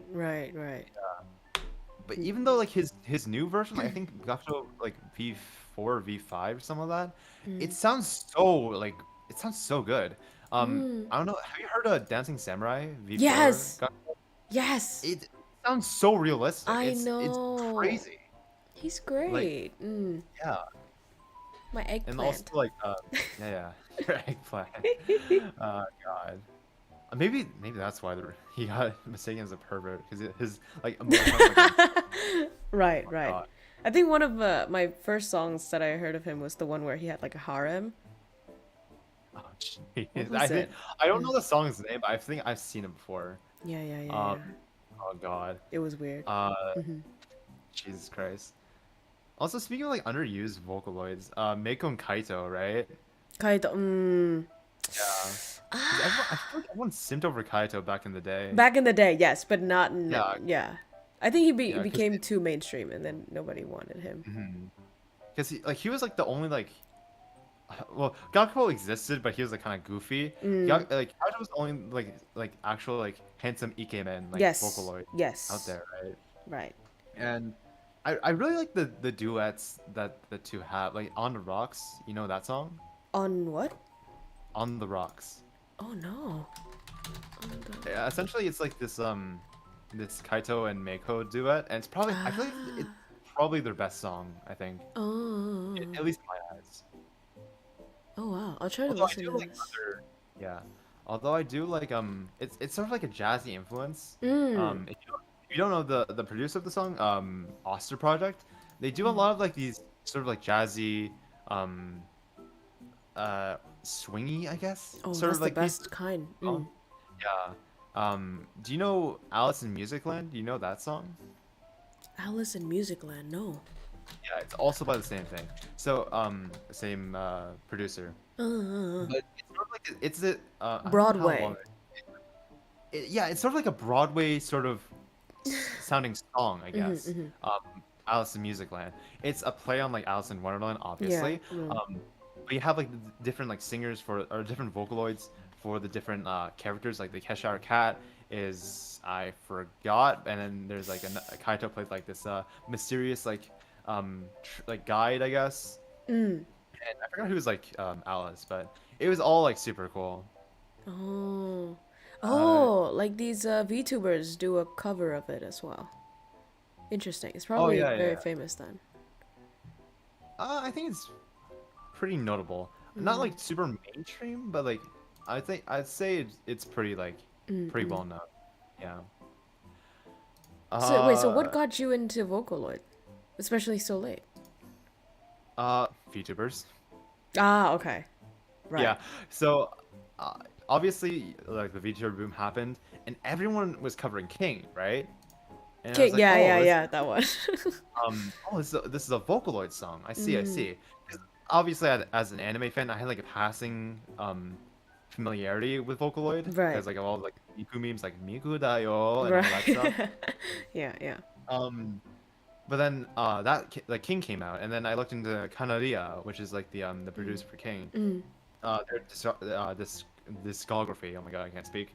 And they came out with like new songs like Envy Baby and like and Queen and whatnot. And, like other producers like and then Vampire blew up, right? Right. From Deco Yeah. Deco 27, right? And Everybody I had looked the same into his thumbnail. yeah, yeah. And I looked into his discography, and obviously Deco has like a really like long history of making a lot of like bangers, right? Like Atomic Haibo, Right. like fucking what was it called? What was it called? What was that? I forgot what it was called. It's like the famous one, right? Where it's like, I actually I can't remember what the melody goes like. But he made like a lot of like famous songs, and I just started branching out from that, essentially. Right. That's interesting. So I think when you get into Vocaloid as an adult, then your trajectory would be different from someone, let's say, from middle school. Yeah, Because back then I didn't give a shit about who produced it. It was more like what was on yeah. the next like YouTube recommendation and what was popping in class and whatever. Yeah. But I bet there has to be like a lot of new Vocaloid members added, huh? Yeah. Ever since then. New vocal like producers or like actual Like voice voice packs, yeah. Wasn't there that I new feel like- one with Twin Tails? You mean Teto? Yeah, I the think one with that's, like, the curly one. Like pinkish magenta, like pinkish. Yeah. Uh-huh. Yeah. I think that's in Utao Lloyd. I think. Ah. It's a little bit different than the. I don't know the exact difference. I just know that they're called like different names, but they're considered like different. They're not considered a Vocaloid. They're considered an Utaloid. I think new Vocaloids are like really rare to come by nowadays. I feel like more Utaloids are coming out because it's like all I know is that Utaloids are like are based off of someone's Utaite? voice. Yeah. Yeah, I get it comes from that term, right? Where it's like yeah, I don't know the exact difference, but yeah, not many new Vocaloids coming out. What else want to say? We should do a Vocaloid cover. Yeah, that'd be honestly that'd be pretty cool. We should do like a yin and yang thing. Like I mean, our models is kind of like the same. Just switched colors. Yeah. Do you sing? Oh yeah. Sorry. I do sing. I do. Oh shit! Ow! Yeah, I do. Link now. Okay. I haven't released like a cover by myself just yet or anything that I'm proud. Okay, the thing is, I've released covers in the past, but I privated them. I privated them all now because they're embarrassing and they're kind of bad. I don't know, because like I knew nothing about like mixing and like I don't know stuff like that at the time. So I just like did it really scuffly and I sang stuff like really off tone and I think I'm usually pretty also I linked in Discord if you see it. Okay. I think I'm pretty decent when it comes to like hitting the right notes. But there's some notes where it's either like oh I'm too flat or I'm too high or something. Right. Right. So yeah. Wait, is this copyrighted? Probably. Oh shit. I think you might wanna so I was in like this Beat Eater collab by it was organized by Aya, also known as Aya Taite, right? She's a Utaite, which is an EN version of a Utaite. Right. Yeah. And yeah, are you familiar with the Utaite space? Well, I like Mafu Mafu, Soraru. Those are the two. No, I mean like the Utaite, which is like the western side. Oh fuck no. Sorry, I don't even watch anime dubs, so yeah. It's a much smaller community. Like, and also I don't feel like there's like as because like in the Utaite community there's like Mafu Mafu, Soraru, yes. Naruse, and like and Amatsuki and all that, like all those guys, right? And like Kuroneko and there's like you keep on naming these like super famous, like they've like transitioned into doing like professional music careers or like doing anime stuff or like doing like game promotions. But you haven't had like too much of that stuff in the West, right? Aside from like I think I forgot. Dude, I always hate pronouncing their names, but it's like, fuck. How do I pronounce his name? It's like, fuck. Just go for it. Dash. I just gotta search up her channel real quick. English. But essentially, Jubi Phonic is one of them. One of the really famous ones. And then another one was let me see.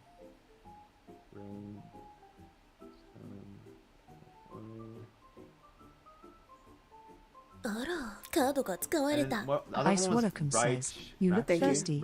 Time to hydrate. I can't pronounce their name. Rachi. Okay. It's like Splendid. Splendid Rachi? I don't even know how to pronounce it. We get the idea. Okay. Yeah. It's okay. Yeah, so they're not popping up. Yeah, there hasn't been any like really. Actually, that's. Well, now that I think about it, Will Stepson, what was his last name? Will's like he made like this he made an appearance at like Hoyo Fest, which is like this I guess this promotion for like Genshin Fanworks. And he had like this original song there. He's like a really prominent like English Stetson, that's what his name is. Will Stetson. So he does like English covers of like of Vocaloid songs, of anime songs, and like he does also original music as well. And another one is Trickle, who also has like who's also pretty prominent English male Utaite. But I feel like other than that, there aren't like that many like really big big name Utaites as like the JP sphere, right? Right. I mean, I guess it's because it's quite a niche still in Western society, whereas in Japan, I mean, that's just their culture. Yeah. But we do have like these like small little Utaite communities where like I feel like it's so tight knit that like most people know each other. Yeah. Like have some sort of like interaction with each other in some way. I think that's also pretty nice. Where it's like everyone's so like it's sort of like a local business kind of thing, right? Where it's like it's familiar and it's comforting, I guess. Right. I get what you mean. Yeah, and speaking of phases, moving on from Vocaloid, I got the transitions down today. Have you had any cringy phases in your childhood? That's gonna be a fun one. Oh fuck yes, right. K-pop. Yeah, K-pop. Oh god, I had a K-pop phase as well. You did? What group? Yeah, what group? Okay, you would expect me. Yeah. Because I'm a male. I would be a fan of like I don't know like Twice or like Blackpink or something. But I was actually a really big fan of BTS. Same. What the fuck? Same. Yeah, but like BTS... before they were famous though, right? We were on the train early. What do you mean by that? Because I was like, I became a fan like on a whim after watching the MV for DNA. Right? Oh, right. Yeah. Okay. I think they already became like pretty famous at that point, right? I guess so.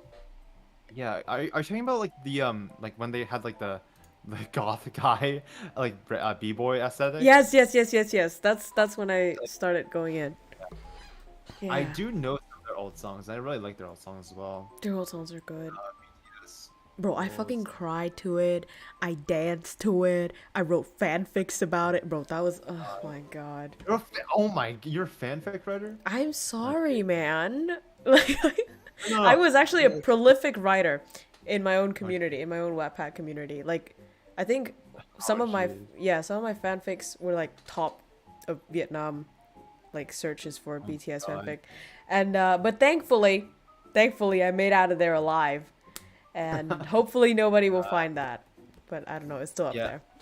Personally, I respect the fanfic because I joke with my chat that I was like one step away from being a fanfic writer myself, right? Because I read fanfics at the time of like like Assassination Classroom and like Bleach and Soul Eater and those like because I read a lot of like anime fanfiction.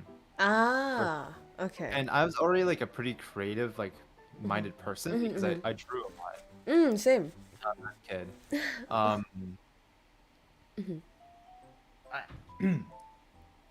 second. I'm gonna go get some water. Oh, go ahead. The fanfic is how I find it. No, please, guys, no. See, I think me and Byte has so much in common because we're both water signs, guys.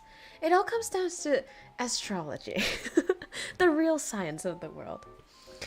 Nothing is also on the internet. Nah, man. I'm choking over here. Oh gosh. All right. Where was it? Where are we at? So. Oh yeah. K-pop, right? Yes. Okay. So I think this phase, if it lasted for like maybe 1 or 2 years. I kind of fell out of the K-pop hole. Out of it was when Boy in Love was released, I think. Okay. From BTS, right? I don't know what happened. I just kind of like fell out of it for some reason. I don't know. Cause I was so into it back then. Holy Same. fuck. I learned the dances as well. Right? Same. Oh my god. Fun. I think I remember like Fake Love was pretty easy. I feel like compared to like other dances. I still remember that one, But I also like learned some other dances. Like I learned tempo by EXO as well. Ah, whoa. Yeah. Oh, that one's a hot one. Yeah. Yeah, because like I think my first like introduction to K-pop in general was like obviously Gangnam Style, right? But another thing was like it was like this one video by the Try Guys. Oh, okay. Yes. Well, someone They did, cheated, like, right? Yeah, there was a big scandal. But Okay. I was fan of them like from back when they were like in BuzzFeed. Yeah. And they did this one series where they like did a deep dive into like Korean culture. And in one of the videos, they reacted to K-pop videos, right? Ah. And in that video, they included Big Bang and also EXO, and those caught my eye because I don't know. I was like, it was back in high school, right? And I'm gonna tell you, I was a loner in high school. I was a hardcore loner in high school. Like I just did not talk to anyone. I sat alone, technically not alone, but like sort of like I didn't talk to anyone during lunch. Did you just hate people? I mean, or were you shy? tiny bit of like a little bit of both. Okay. I feel. Understandable. I don't know. I didn't hate. I don't know. I hated some. Like I don't like. I didn't like some like the way how some people acted because like I went to like a very I lived in a very like conservative sort of neighborhood, like small town. Okay. You know, I went to Catholic high school for God's sake. Ah, right? okay, okay. I'm not religious myself, but I went there because my mom was like, oh, they have good sim programs there. Yeah, yeah. Understandable. So, and a lot of the kids were like jock-like and did like those, like, oh, you come to the party, bro, like those types of people. And I didn't really like mesh well with that kind of crowd. Okay. Like anime lovers and like those types of people were like far and few between. So it was really hard to find someone I could like really like bond Connect with, you know? Yeah. So I had to connect with myself, Right. just like in my own edginess and like teenage angst. Listening to K-pop and whatnot.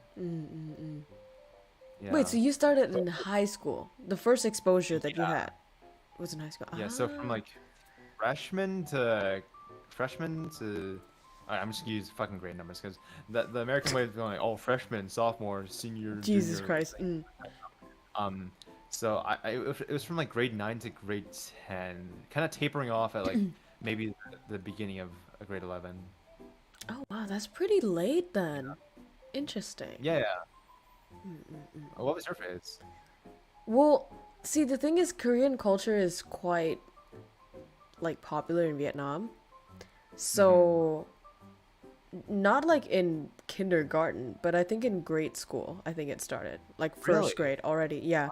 Like K-pop everywhere during the we had like this thing like subscription tabloids kind of thing.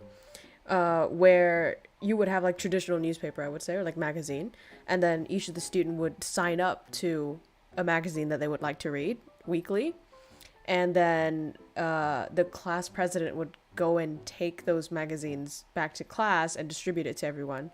And so I signed up for this like K-pop one, and then they had all the news about the bands and whatever, and then in every sort of like school event, there would be like people dancing to K-pop. So that was just like a given for me, yeah, ever since I was a kid.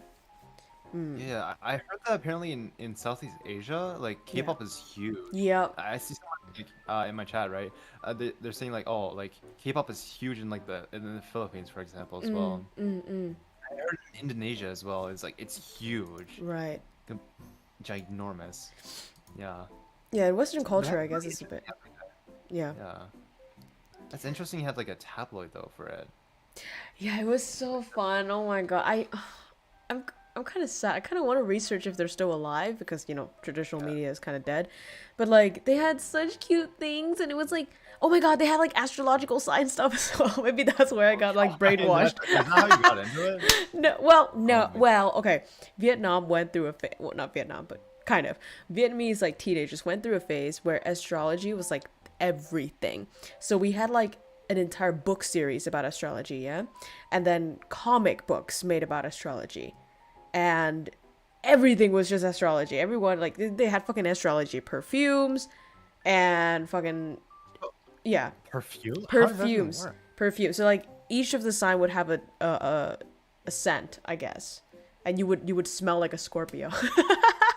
Wait, would a Cancer smell just be like sea salt and like sand or something? Like, I don't know, probably. I never bought the Cancer one. I just bought everything Scorpio. I was so insane. Jeez. I still am, but you know.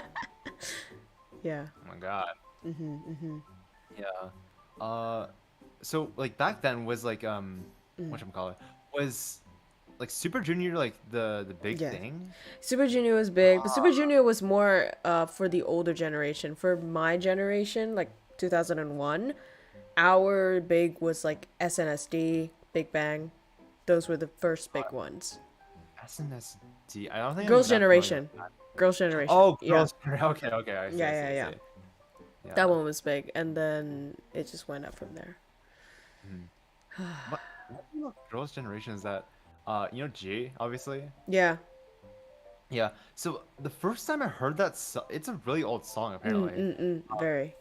And the first time I heard it was like on this Chinese like, because my mom like and my grandma used to watch Chinese television and stuff. So I hear that on like a Chinese like game show or like dating show or something like that. Oh. And I was like, and then when I first heard G, I was like, I had the, you know that one flashback scene like Ratatouille, that meme where it's like, like yeah. like, I know that one. Wait, this is where this is from. And, yeah. Right. Crazy. That was so long ago.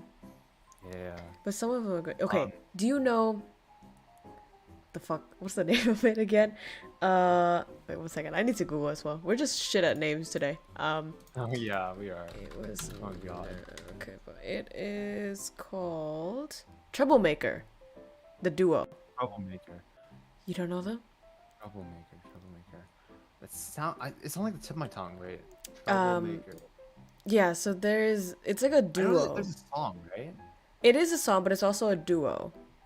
And they make like some risque fucking like, you know, drugs, sex, whatever the fuck kind of K-pop. And yeah, I was so addicted to them. Like I was like, oh my god, please date. Oh my god, they were so hot together.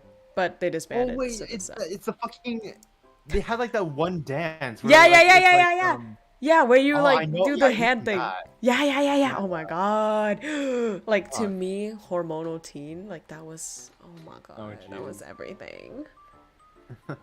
Yeah. Oh jeez. I guess aside from K-pop, I also had like So I used to take like art classes back when I was a kid. Oh, same. Are we the same person? Okay. I mean, I don't know. Maybe. I mean, like we're like mirror versions of each other. It seems. Yeah. Ooh. Oh my god. What's that supposed to mean? We're both water signs. Okay, go on. All right. You know our kids, right? You know, sometimes they can be a bit out there. You know. So, the people I met in my art class were interesting to say the least. I don't think they weren't bad people, but they're really good people, certainly. But they were also very weird to say the least. They're also very weird. Quirky. Yeah, they're quirky. The funny part is that apparently I met one of these girls. Oh my god, my throat. I met one of these girls in a summer camp first before meeting them in the whatchamacallit, in the art class, right? Okay. Which is like weird. She used to wear like this sock on her head, like a what the fuck? Like a link. This white sock on her head. Yeah, it was really weird. And then she cut it all off, and she had like really short hair. And I was like, wait, what the fuck? Are you that person? Like, yeah. And like, what the fuck? What happened to your hair? Right. And then they were really into like creepypasta and like horror stuff, right? Oh no. Yeah. There's like those kinds okay, of, like, yeah. Right? So they're like really into drawing like really edgy stuff with blood and like that smile, like, creepy smiles and stuff like that. Yeah. They're really enough. They're really into Undertale. Okay. And all that jazz. And it kind of rubbed off on me a little bit, right? Oh. So I had a little bit of an edgy art kid phase. Oh, same. No, it's same. Yeah. When was that though? That was high school? That was, fuck. That was, I think that was like the end of middle school, probably. Ah. Yeah. Okay. Mine was in Yeah. high school. I think I was edgy, but I didn't do like. Well, I did draw a lot of like bloody things, but not merely just for horror's sake. I would write a bunch of like philosophical shit or like emotional shit. Oh, I'd make no. fucking poetry, bro. Dude, I have a crush. I'm 15. This is deep. So Yeah. It was that. Like I had a crush, and then I kept like drawing these like abstract shit, like fucking subliminal shit. It was a fucking weird. And the worst, the worst part about it though, is that I used to draw these things, yeah. And he was also kind of like an artistic kid, but he was more into like cinematography, and he would just he would look into my drawing a lot, and he would like compliment me and be like, oh my god, you should be in art school, like that's super cool. And I would be like, yeah, but you know, you never know that I have a crush on you and whatever. I never say that, but I was just like keeping it to myself. I didn't tell anybody, and I was like, you know what, I'm just gonna swallow this until I go to college, and maybe like 10 years later I'll tell him about it. And then like 2 years later, I was in a taxi with another friend, and he just casually said, yeah, so back then when you liked that guy, and I was like, run that back, hello. And apparently the whole class knew. Oh my god. He knew. He fucking knew. He told everyone that I liked him. What? Like, what a fucking shitty guy. I know, but then like, I mean, it was so, I mean, I guess I was obvious. I don't know. I stared at him a lot. Oh my god. Okay, maybe you shouldn't have done that. No, maybe but that's a but he's pretty though. What am I supposed to do? I didn't, you know, it was not like creepy kind of stare, but it was just like, oh, I like him kind of stare, you know. But yeah, so that was kind of self cringe when I think about all the times that he looked at my art, and he probably know what I was doing, and it was fuck. Yeah. Did you have a or you can say your thing, yeah. I was just gonna say, well, do you have like a story about your crushes and stuff? I was gonna say that as well. Good. Would you consider would you consider yourself a hopeless romantic? Define hopeless romantic. Like give me an example. You have like an idealized version of I guess it's probably not hopeless romantic, but like you're, I don't know, how do you describe this term? I guess like you have a type? You romanticize a lot of things, I feel. Wait. Right? Wait, you think I do that? At the ideal version of stuff. Oh. Yeah. Because I do that. Right? Because I would daydream about my crush and be like, oh, we go to the park together and like watch the stars and, and all, like, I would do that as well, right? I have a couple of like crush stories because I'm gonna tell you right now. So I've posted in my chat. I am what they call a monster version. All right. What the fuck? A monster version. Oh, like no sex. Okay. So not only that, right? So I never held hands with anyone like romantically. I've never kissed anyone romantically. I don't think I've ever kissed anyone in general. I never dated anyone romantically. I've never had sex with anyone, right? Okay. So I'm as pure as vanilla ice cream. Yeah. As vanilla ice cream. So okay. Yeah, so I have like a very like naive, idealized version of like romance. What is it then? Like, tell us.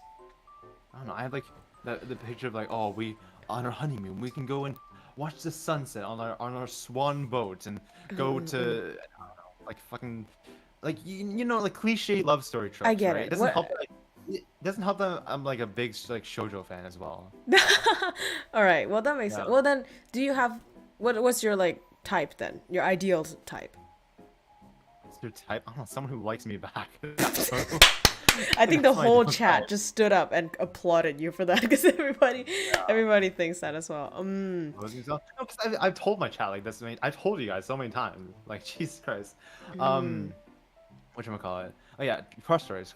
Yeah. So I think my first time, the first time I had a crush was this one girl at my elementary school. Oh, right? Cute. And I think it was, I don't know, because back then there aren't that many Asians in my town, right? Okay. So she was like one of the only Asian girls in my elementary school, and that's the only reason why we had like interaction in the first place. Okay. And I eventually came to like her, right? How was she? Like, what was her personality? She was very bubbly, I feel. Aw. And she was sort of like tomboyish as well, I think. Oh, she, like, I'm starting to see a pattern here. Okay. Sorry, go on. That's also Vietnamese, so. Oh! Yeah. That was me. Name was Okay. So. Alright, go for it. So, where is it going with this? Yeah, she used to play like tag with the guys and stuff, and that's how I got to know her. And there's like, okay, I don't know if you guys have this in Vietnam, but in our elementary school, we had like elementary school dances for some reason. All right, Dances. we had elementary school dances. Okay. And usually I would like sit on like the because there'd be like inside, it'd be in the gym, right? Okay. And there'd be like lights and like whoa rave, juice, alcohol, juice. Yeah. And there'd be like a sort of like an outside area where you can like buy stuff and like chill out. I'd usually be there reading a book, right? Because I was not that into the dancing and stuff. Okay. But then there's like this one dance where I was like, I kind of wanna let her know my feelings, my true feelings. Shit. Okay. Right. Right. And my one friend tried to act as my my wingman. Wingman. And funny okay. enough, yeah, I didn't know what a wingman was at the time, so I was like, what's a wingman? He kind of explained it to me. And then, so this is so embarrassing. I asked him to ask her what she thought of me. Oh, oh no, I did that. I did that. It's okay. It was fucking, and then yeah, and then I think he told me that she was like, she kind of tried to dodge the question and then went back to dancing, and then he's like, oh, she likes you, What the and fuck? Okay. I don't know, cause like that I had no idea how to riz a girl up. Yeah, if you will. right. I still don't have any idea. But it's like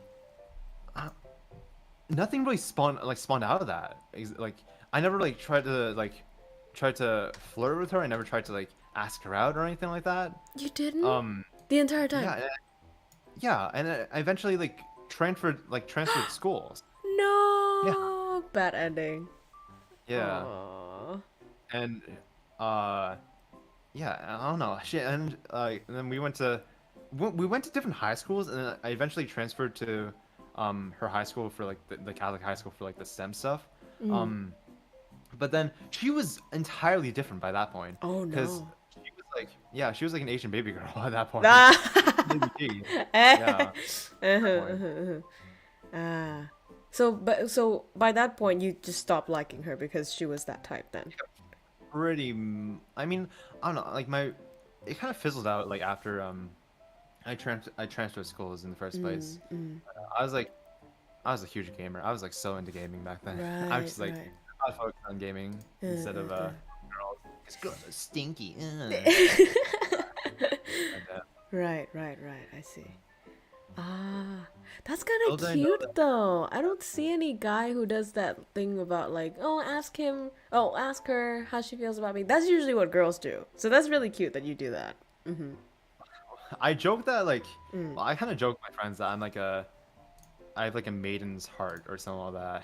Yeah. Right? It's like I don't know. It's also like has to do with me reading a bunch of shoujo manga and. That's interesting that you read them. Yeah. I don't know. I just like romance story because I don't get any in real life, so that's the cancer in you. It is. That's what I'm saying. See, I told you guys cancers are cute. See, this is our first talk, by the way. Well, if we don't count like the 5-minute talk yesterday. Where I was like late and I profusely apologize. Yeah. Well, this is our first official talk. See, so I don't know how he is, but I told you guys, astrology is real, man. I'm down. Yeah. Damn. Right. Do we have any other ones? I mean, we could just move on from this topic. No. This is so fun. I'm not letting this go. think I might have two more, I guess. Let me. One of them was definitely like one of them I remember was recently. Like it was because it was like in my end years of high school, and then the other one was oh yeah, the other one was it was also in high school, but it was at my because I used to do badminton, right? Oh, same. I used to do badminton. Yeah. Wait, really? Yeah. Oh my god. Dude, We're are the we same actually person. oh my god. Wait a minute. Did you do swimming for a long time? Did you swim? I did swim. Same. But not for like a super long time. Just like I did it like a year. I didn't do it professionally. Yeah, or like a couple years. Oh yeah, same. It was like when I was like pretty young. Yeah. But badminton I did when I was like I started in middle school and I did it until like until the pandemic hit and I kind of stuck doing that. Oh, okay. Yeah.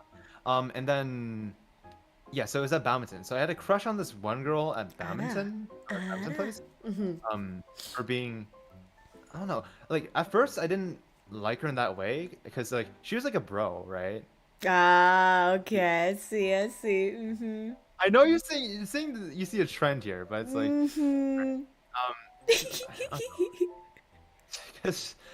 all right. Keep going. I didn't say anything. See, but I don't know. She was like, I don't know. She had like this reliable like older sister feel to her. Even though she didn't look the part, she was like, she was much shorter than me. But yeah, I eventually developed a crush on her because we shared like similar interests with like anime and stuff, and I really liked how she like spoke her mind a lot of times. She was really like blunt with stuff, and wasn't like because I knew like a bunch of other people I've known in my life like sugarcoat stuff and like kind of make it like non-apparent. And you know like the stereotype about like those drama queens who like always like act friendly with like people but then talk shit behind their back, right? Yeah. I was really like I never really liked that obviously. But then she kind of like opened my eyes where it's like there's like people out there who like are really blunt with their emotions and like can really like I don't know like are really transparent, I guess is the word. Right. Yeah, and then I was really attracted to her, and then I had this one. I remember this one moment where we were kind of alone after like it was like a big event for the Catholic club, and we were kind of alone, right? And I had an opportunity to tell her that I liked her, but I was like thinking about it, but then I just didn't because I didn't want to like ruin the friendship, right? Oh my god, the age old. I don't want to lose the friendship. It was just my god. And then after that, I kind of my my romantic like feelings kind of fizzled out a little bit, and I kind of saw her as like a real like cool big sister sort of thing. Yeah. Are you guys still friends now? We still have contact with our like friend group at badminton, but not as much because she goes to like a different university and whatnot. Oh. Damn it! You're a year older than me, right? Oh, okay. So, yeah, she went. You're not helping your case. This is it's outing me right now. Yeah. Now that I think about it, but the next person that I'm gonna tell a story about is also older than me as well by a year. So it's definitely not making the case. Oh no. And last like right at, like back when we went back to school for the pandemic, right? I forget when she came in, but she was like a study abroad like international student, I guess. Okay. From Korea, right? Oh. And I never really knew her at all. Okay. Until like it was last year of high school in our KROWKO class, I think, is when we first had a contact. Because whatchamacallit, we had a system in our school called a prefect system, and essentially you'd be like tutoring people or like helping around the school and stuff like that. Okay.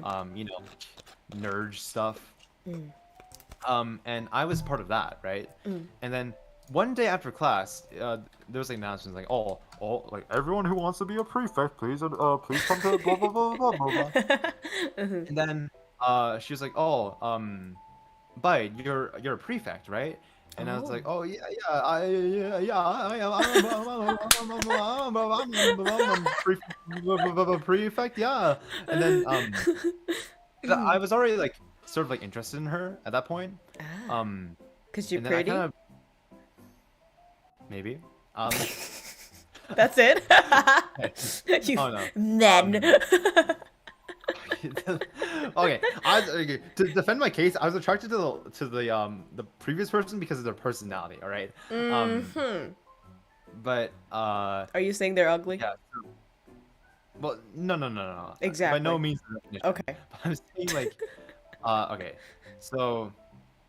Whatchamacallit, what was it? Well, yeah, I brought her to like the place where you could become a prefect. Okay. And then she became one, right?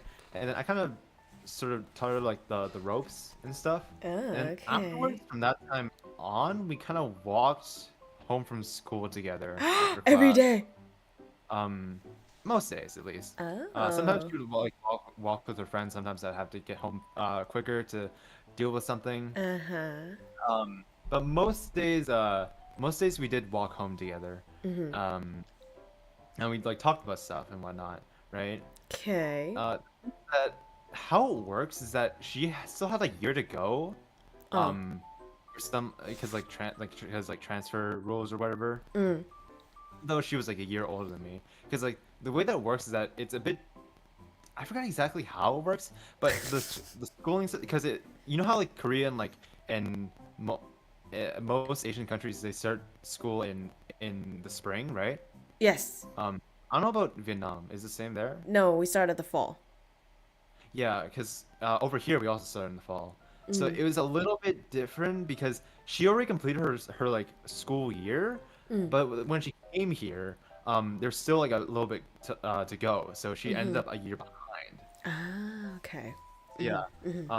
She was like she had an early birthday. She was about a year. You remember her older. birthday? Oh my god, simp. I remember that. Okay. Okay. Do I have like a bullyable energy to me? Is that like why everyone teases me? No, this I no. feel like- You're just cute. You're just gonna look at me. Look at me. I'm squeezing your face. You're just adorable. Okay, keep going. Okay. All right. But I eventually I had to like go to uni, right? Because I graduated earlier than her. And we still had our like each other's like texts and stuff, but we didn't really like text each other because like our interests didn't really align that much. Because like I was like into anime and like nerd stuff, and she was like a bit more normie, I guess. Oh, you liked her for her looks, bro. Nah. and then like. Ooh. And then university happened, and then we kind of didn't really talk for a while. And then she came to my like she's at my like university right now, and yeah, like I've seen her before on the campus and stuff, and like we still like chat every now and then. But I don't think I don't have the same like romantic feelings anymore now. 'Cause I realize I don't think I can date a normie. Yeah. Because I'm just too into like my interests. I don't that think I you can't should. really, like, relate on the same level. Yeah. I feel, you Yeah, know? definitely. Don't do it. So it's like, yeah, I don't know, because like sometimes like I have like a part-time job at like a tapioca store, so I'm like a barista there. Ara. Okay. And then there's like this time where like after an exam she like came to visit me and like we talked a little bit Okay. and stuff like that. So I think we're still like acquaintances, but definitely not the same thing as Yeah. before. Yeah. No, don't date a And those don't are date a my, normie. those are my crush stories, I guess. Your top 3. And yeah, and right now I'm like, I don't really have any crushes because I'm sort of like focusing. I have like a really defined goal right now. I'm focusing on growing the channel. I'm focusing on making that dough to make up for my fucking mistakes. Good I'm goal. focusing on the grind set, if you will, right now. So I don't really have any time to be in a relationship. And also, I feel like I'm scared of commitment. I don't know about you, but I'm like scared of like not that I'm like unfaithful or anything, but it's like I was sort of like, because if I want to date someone, I want to give my full 100% to them. I know. And I don't think I'd be able to give that while doing like all this stuff as well, right? I see what you mean. Yeah. So like you're too busy to really give it all to someone right now. Yeah, I guess so. Well, if you're asking, I'm not afraid of commitment, I don't think. And I usually, like, if I date somebody, I would be able to see a future with them. Like, as in, I could imagine marrying them. Otherwise, I wouldn't date them. Yeah, same. Yeah. Okay, wait. So are you experienced in, like, the romance field? Yeah, sexually as well. It's just me, I guess. I've been holding my tongue this entire time, like, he doesn't know. He doesn't know. He doesn't know. Does he know? Oh my God.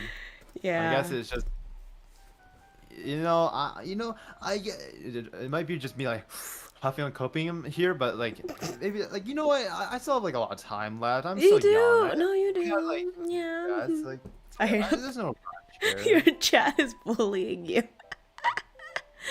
No. I blame it on. You know what? Just blame it on being a Scorpio. It's always about it. Scorpio is all about sex, right, guys? That's why I did it, right, guys? Yeah, it's not because. Is that like a stereotype? Oh yeah, the Scorpio is like sex demons. Very sexual. I mean, are they wrong though? Something about my cousin that I don't know? What? Is there something about my cousin that I don't know? Because he's no. Probably. Like, I know he has a girlfriend, but it's like, yeah. What the fuck? Yeah. Freaky with him? Oh my God. All right. That was so fun though. Wow. See, crush talk, always amazing. Crush talk. Oh jeez. The thing is, I haven't had like that many like female friends in my life. You don't? Yeah, I didn't. I mostly have like I had like a lot of male friends, and I don't know, like, I had those male friends where it's like you shit on each other, right? Okay. I don't know if you've had those same things where it's like you banter like a lot and you kind of like hey yo bro, you're trash, man. No, you're bro. You see that shot? Oh my God, you're trash, bro. Like that kind of thing, right? I was mostly like raised up in those kind of circles, right? So it's kind of weird how I ended up here as like this softy. Sorry. Yeah, for lack of a better term. Yeah, soft. Oh no. Are you into? Well, was your group like sort of like gym bros as well, or was it anime bros? Not anime bros. It was like gamer bros. Gamer bros. Okay. Gamer bros and like gamer and academic bros, I guess. Oh, that's the best kind. Really, what do you mean? Really into game. Well, I feel like there's like good types and bad types as well, because I feel like we focus too much on grades.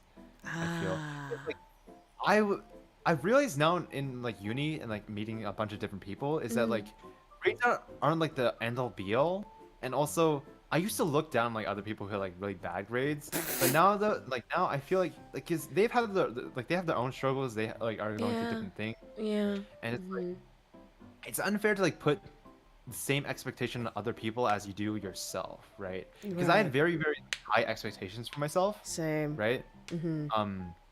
So it's kind of unfair for me to be like, oh, they're not getting 90s either. Oh, trash. Disgrace to family. Like that kind of thing, right? Yeah, I think I definitely like heard a lot after hitting post-secondary, you know? I see what you mean. Yeah, I was so surprised too because, well, back in Vietnam, grades are everything. And it was kind of like just unimaginable to get like a pass-only grade, because that's like 50, right? And that's like insanely low in Vietnam. And so when I came here, and then I would just get like, well, H1 is like the equivalent of A+ over there. I just get H1, and I thought everybody was getting H1s. And then I just overheard somebody saying, oh my God, I passed the grade. That's so good. Like 50. And I was like, motherfucker, what? Like, what did you, huh? And then, yeah, because like, turns out nobody gives a shit. So, yeah. Damn, that must be rough though, living in the heat of Asia. Like in the middle. Well, I mean, a lot of people think that, talking about heat, a lot of people think that Vietnam is like just a hot country like Thailand, but we actually have all types of climate. So because it's a very long country, so I'm at the not the very top, but like I'm at the top. And in the north, we actually have like 4 seasons. And then above me, we even have snow mountains and shit. Yeah, so it's not always hot. I see. I guess. Wait, why is this? Wait, chat's saying that the audio's bad? Wait, what? Eh? Wait, is the audio bad, guys? Oof. Focus found out it's getting better? I like how your visual is great. My audio is great. Combined. Yeah, you have to watch us both. Yeah, just watch us both for the full experience. KROWKO is like fucking. See? Voice sounds. It's been fun for me at least. What the hell? Oh, I don't fucking know. Better now? It seems fine. Okay. I'm gonna assume that. I'm gonna hope that's better, alright? This is, yeah. Alright. It's just Australian internet fucking with me. Yeah. Like Australia to NA is just hard. Is it that bad? Because when I'm here in Australia and I play Overwatch, I always go into NA server. Really? Wait, you play with like 200 ping? Do I? Wait, I don't know. I've just been what? playing it. I've just been playing it this What? entire time. I didn't know. Wait, do you have like ping split on your top left? No, that's probably why. Oh my god, you are.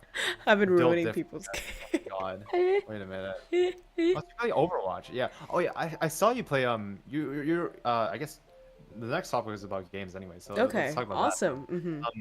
Overwatch. So I saw you were playing because I scrolled down to like your very bottom. Of Oh, your you stream, right? stalker. Yeah. I did my research, right? Damn, I didn't do any. Okay. You played, like, Overwatch 1, right? Uh-huh. So were you playing that for like a long time? Did you play like on release or something? So the first game I played was Team Fortress 2. Same. What the fuck? We're the same person. Nah. We're actually Nah. the same person. What the Oh my God. hell? Okay. Well, I started playing that like middle school. Yeah. And then Same. great. Which is no originality. It's just like the So same people weird. talking How together. is this- I don't know. Right. At least now we get to I know guess- each other. Yeah, I guess it's because Overwatch and TF2 have like a lot of similarities, right? So it's like Yeah, but like as the first game to play, like that's pretty unique. Okay, anyway. And then I had oh my god, I don't know. I shouldn't call him an ex, but it was like the online relationship. God. Oh, geez. Shut up. And Oh, then he was like, so there's this thing called Overwatch. You want to try? And I was like, sure.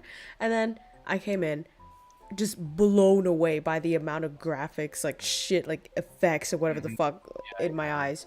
But then I just fell in love with Gen C, you know, like Genji and Mercy. Genji. Oh, like the ship. This shit, oh my god, fuck, I was... Oh my god, you pay attention to like the ships and stuff. Oh, you don't give a shit? When I play a game, I don't pay attention to like the story or like at least in FPS games. I don't really pay attention to like the story or like the characters a little bit, but like the story, like the lore or anything like that, or like the relationships at all. Yeah, I basically only play for the gameplay. Yeah, I get that. Like in TF2, I don't give a fuck. Well, I kind of give a fuck about Pyro, because he's an interesting character, but for some reason, it's just like Genji just, maybe because I like the type of guy that Genji is, and then, It's like, Mercy's still like heartwarming, whereas Genji is a little bit like nonchalant, a bit like cooler. He's silly though, but like he's silly, but he's dangerous. Yeah. You know what I mean? Like dangerous guys who are funny. Oh fuck. And then you know Japanese. I don't know. Basically. Yeah. Wait, are you in Hanzo? No, fuck Hanzo. Fucking bitter bitch. I know, because I know like a lot of people who like really like Hanzo, who like simp over Hanzo. Ew. Why? But he's like, I feel like I don't know. Does he remind you of your dad? I feel like he's like such an Asian dad, right? You're right. A little bit. Yeah, because he's like, honor must protect. Yeah. I had to kill you to preserve the clan's honor. And it's like, Yeah. Sasuga voice actor. That's on point. yeah, it's like. Yeah. Well. That's the most offensive Japanese like stereotypical voice, but you know that works for Hanzo. Yeah, and then like the chat said in your chat as well. Like I just like cool edgy boy, Japanese boy in Yoru, in Valorant as well. Oh my god, you like Yoda as well. But, okay, but listen to me. Like he has a reason to be arrogant. Okay, he's hot and he's good at what he does. Like that's fine. You can be arrogant. God. You can be narcissistic. I approve of that. wait. Do you like Phoenix as well? No, fuck Phoenix. Really? Wait, but Phoenix is basically like... He's like the Naruto of the... What? I guess he's like too silly, right? Yeah. Because you want that balance of like serious but silly as well. Yeah. Yoda kind of has that like in the cinematics and stuff. Because he can be like sort of goofy, but also like he can joke around, but also be like badass at the same time. I know, exactly.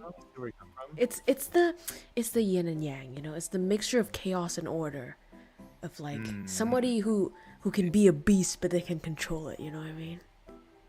All the girls will know what I mean. Oh jeez. Yeah. I get the appeal. I guess let's talk more about gameplay then. Sure. I mean, what role do you play in Overwatch at least? Okay, so I started off. First ever hero that I played in TF2 was Pyro. So I thought that Mei would be the logical step next, right? Because it's sort of like the same mechanism where you do the spray thing with the gun. But I also played Medic in TF2. And so then I started playing Mercy, and then I started playing Diva.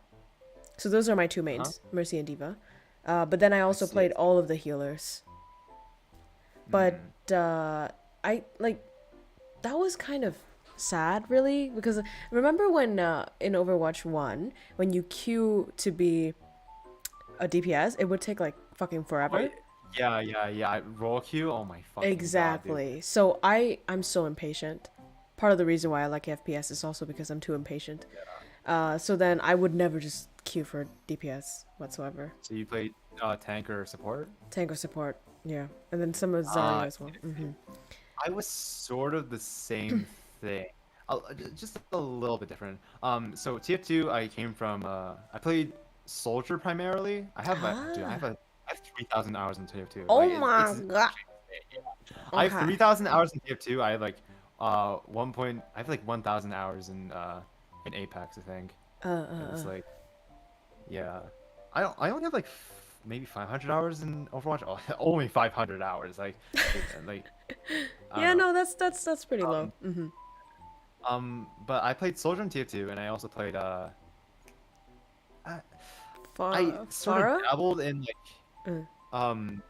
well, that's the thing. So I played Soldier, and I played a little bit of Scout. I played a little bit of Demo as well. Okay.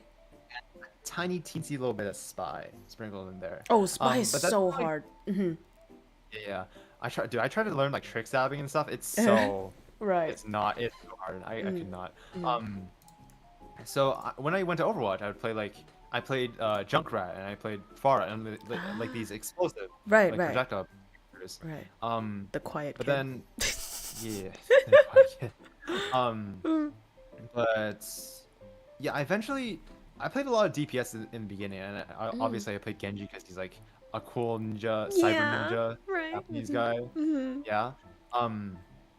And then I also played McCree or Cassidy because he was like really strong and really easy as well. So he's like obviously a solid option to pick up. Right. But I eventually shifted from playing DPS to playing tank. Right. Because I don't know, because it was like the second best. Because I know support, like I appreciate how you like different play styles of support, like being able to keep your team alive while also making like aggressive plays. But I like charging in there, you know. Yeah. As like the flanker, like the main bastion of the team, I guess. Not literally. Right. I get what you mean. Yeah, but I played Reinhardt, but it was mostly because back when before KROWKO, back when it was like you could pick whatever team comp you want. Right. Just like no duplicates. Right. I always had to play Reinhardt because everyone would Of pick course. DPS. Of course. Yeah, so I had to play like some sort of, and like people back then didn't know how to play cover, so you would have to play like a shield tank. Yeah. Yeah. And I just like fell into playing Reinhardt, and Yeah. I didn't play too many off tanks. I didn't play Diva that much. I do now, but because I'm like a meta slave, honestly. I just play who's strong at this point. But I played Reinhardt. I played a little bit of Winston, and I played whatchamacallit? Roadhog. You see, Hammond? okay. Which one? In those games, I played Reinhardt, but then I felt like my team wasn't contributing that much. I put it in like the most whatchamacallit? Like formal, or like what is it, like non-aggressive terms? Like I can't fucking like think of the word right now. Defensive? What? Non-offense, like I guess. Fuck, I can't remember the word, but like they're, not like like, oh, my team isn't contributing that much to the game. Okay. Whereas back then I'd be like, my team is shit. It's dog shit. You guys are doing nothing. Oh, All okay. That. I used to be such a toxic gamer. Oh my, I played League. That's how. No. Oh, you know what? This is the end of the collab. Goodbye. League a little bit? Okay. Wait, He's a league player. Oh my god. I'm playing the game now. I don't play it anymore, right? I'm reformed. But like, yeah. Classic So I played Asian. Reinhardt. I played Roadhog in those like games where it's like I'm gonna do this myself. I Yeah. gotta do it myself. Yeah. I hate the hero, so I don't play it anymore because I feel like it's like unfun and like unhonest. I play a lot of like I like to play a lot of like honest characters. I feel like I played Reinhardt. I play Winston. I play I feel like Diva's like pretty honest, at least. It doesn't have any like really it's not like Ball, right? Where it's like he's really like gimmicky and like Yeah. That. Roadhog had one shot back in fucking season 2 starter meta. Fuck that shit. I hated that stuff. Back when Roadhog was like the biggest thing. Oh my god. Roadhog in every single game. But yeah, I started playing tank, and then now I've started to shift back into playing more DPS with like Overwatch 2, because tank queue is fucking miserable, especially with like the loss of an off tank. Exactly. First of all, You're the only one.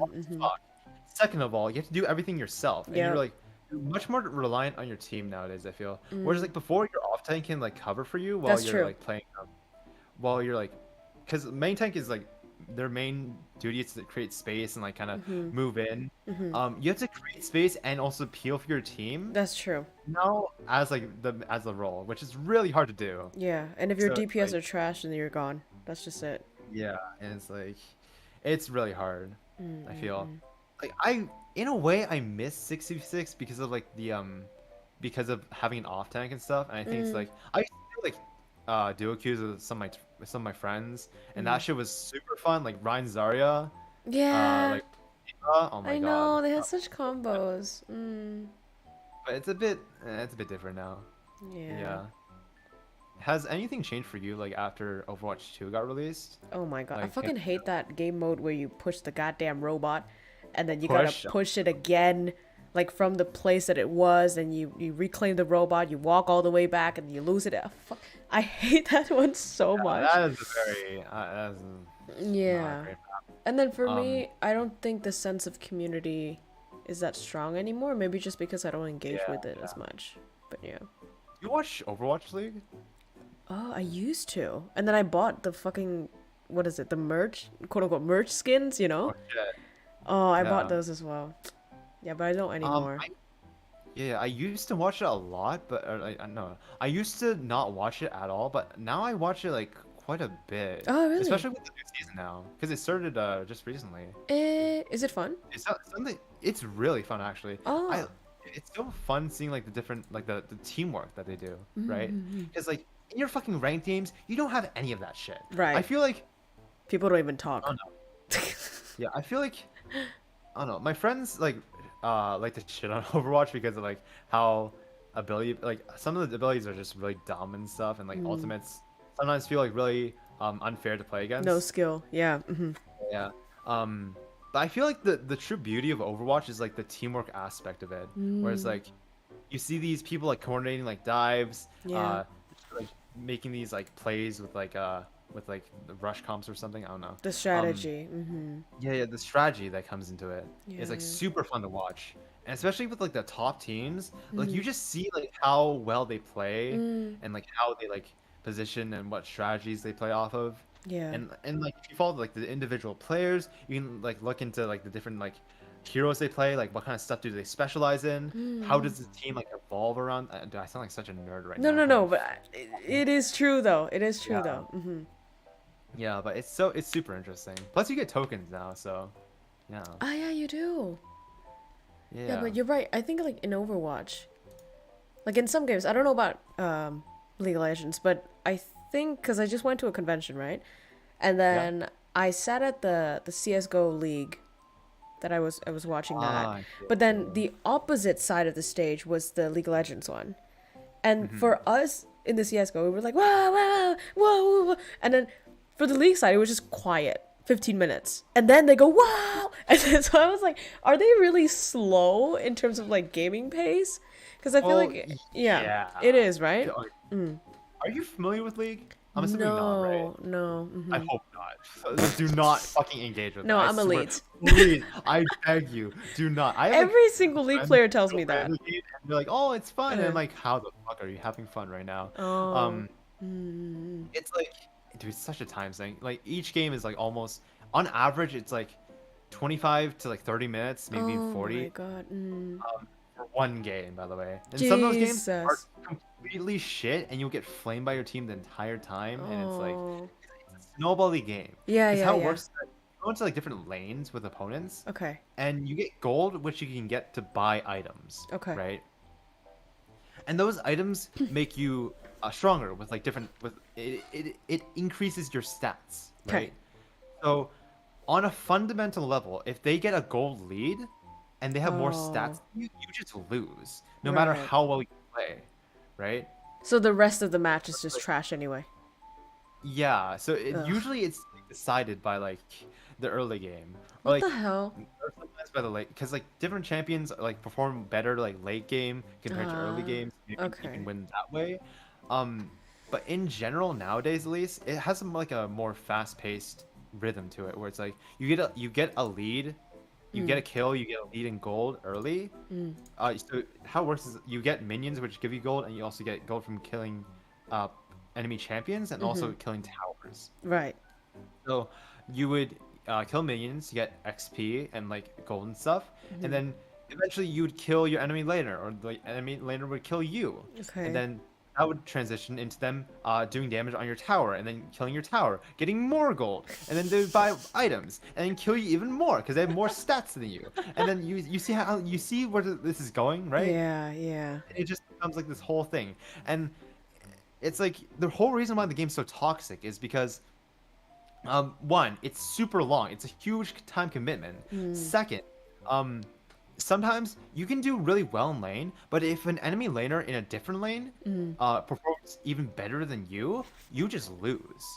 Right. Like if they're on a champion that can like kill you in a second, like an assassin, and you're playing like a squishier character, you're just dead. You can't do anything about that. So that's why people don't play that's why like the people who play the game hate the game, and that's why people who don't play the game also hate the game. So yeah, lesson at the end of the day: don't play League. Every single League player has told me that. Yeah. But well, then why the fuck do you play it then? Like sometimes you win and that's why you like it, or? Yeah. Okay. Yeah. It's you can't explain it. You just it's like fucking.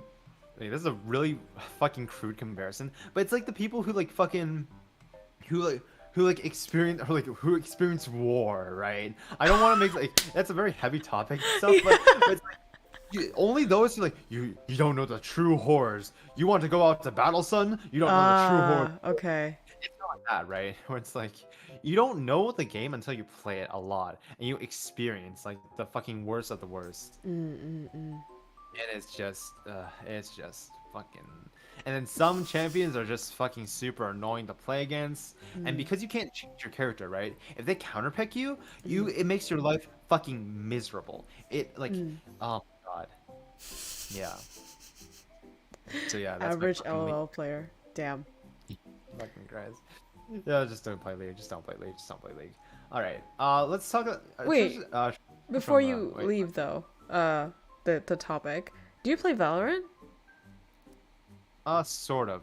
I'm not like as, because the thing with Valorant is that I like playing movement shooters, right? So I like playing TF2. I like playing, like, I guess fast-paced shooters is like Right. the better. You don't want the ones where you stand. Fast-paced, but it's like Yeah. I want to get more into it, but it's like I don't know. You have to stand still to shoot, right? That's the point. Yeah. Yeah. Because you have to stand still to shoot. It's kind of hard for me to like wrap my head around. I know. Because like sometimes I move by instinct. Yeah. And then also like different abilities, I don't really know how to use them because I don't come from a CS background. Right. No, same. So, yeah. And also okay, so funny story. So when it was announced, my friends were like, "Oh, when the beta drops in the summer, we're gonna fucking grind the shit out of this game." And then we did, right?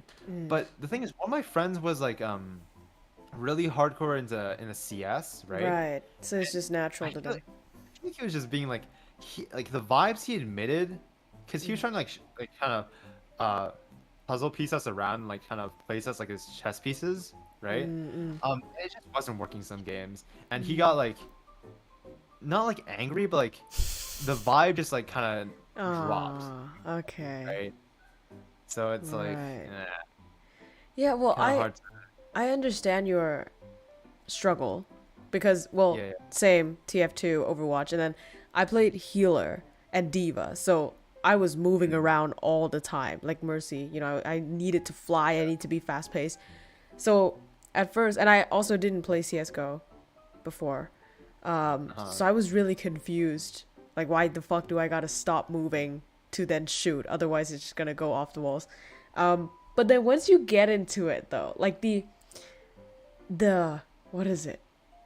The sweetness of shooting someone. You know, like... You do get. I do feel that like that rush of adrenaline. Right. That shot, right? Right. With a vandal or something. Exactly. Yeah. It feels so good. And yeah, I don't know. And then also the guns, like the gun skins. That shit. Oof. Oh yeah. Wait, what agents do you play? So I used to only play Killjoy because I found some sort of similarity between her and Diva. They're both into like tech shit, and you know, gadgets and shit. And also, I always like look behind me when I shoot. So I feel like that's, you know, number one, that's like a healer thing. It's just like instinct. But number two, it's like a sentinel thing. Like you hold the flank. So that matched with Killjoy. But then recently, what I do is I'll play anything. So like but mainly, you know, Sky or Neon, because I like the way that she zooms. So it's kind of making me feel like it's faster paced than it isn't. Gotta go. Yeah. And then you know, Brim, Reyna. Like I would play anything now just to be more flexible, and it's more fun that way, I feel like. I think I've kind of slotted into, because there's like different roles in the Valorant, obviously. Yeah. I think I've sort of slotted into playing more initiators. I think. Initiators, yeah. Yeah. Because I kind of I didn't know who to play at the beginning. Yeah. But then my friends were like, "Oh, play Breach. He's like really good right now." Breach, so yeah. I like the token Breach. Of the group, right? He's really effective though. Like when he's strong, oh my god, it's annoying. Yeah, so I started playing Breach, right? So then when I played by myself, I also played Breach. But then KO came out, right? So I tried out him. He was like, playing him seems like a lot like playing regular CS, because he just has like he's a regular... the flashbang. Has a molly, oh, you're right. Also, Yeah. He also has like the ability suppression. Suppression. That makes it a lot more like CS, I guess. So it makes it a bit more familiar with me, because I've watched a little bit of CS, so I kind of get that. Right. But recently I've been picking up. I also play like sometimes I play like Phoenix if I had a game where it's like that's why you asked. Yeah. if my fucking duelists don't entry my flash, it's like I fucking flash there. You guys got to entry. You're duelist. You got mobility. Fucking do something, please. And it's like either I have to like entry as like as an initiator, which is like not the worst, but obviously initiators want to flash out first, and then the duelist goes in. Either that or my fucking smoke has to go in. Like I've been playing a lot of Omen as well recently. Omen? Yeah, he's really fun. Yeah. I can't fucking do Omen, man. I tried it once. I was just like, dude, when you're doing the smoke thing, you're kind of distracted from the entirety of the game. It's kind of like playing Astra as well, right? You got to go into like this fucking astral realm, and then you just can't see anything anymore, and that just fucks with me. Astra's a bit too big brains for me. I know, but I love her character though, like her personality, and her design and everything. Oh my god, I love Astra. Yeah. I guess those four, are my main thing. Like Omen, KO, Breach, and Phoenix. Only male characters? That's sexist. I'm kidding. I'm kidding. Wait, speaking of sexist, I didn't want to say that. Okay, no offense, but I noticed a pattern here. So you played Medic and Pyro in TF2. You played Diva and Mercy in Overwatch. Yes. And you play Killjoy in Valorant. Yes. No offense. No all like the offense. ego characters. Not gonna lie. I like, played Pyro. What the fuck?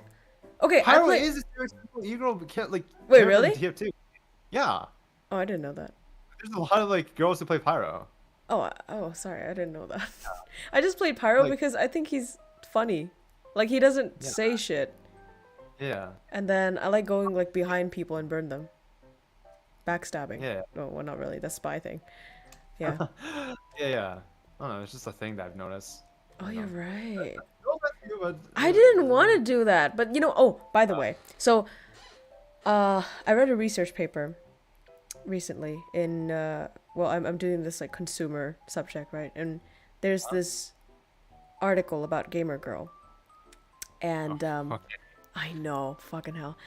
So I was like, we had to do this interactive learning kind of thing where we have to put comments down on like the lines of the article, and then people, you know, debate and whatever in the comments. And I was like, I'm fucking ready, dude. Like I have 10 years in the bag in gaming. Like I'm gonna have some opinions.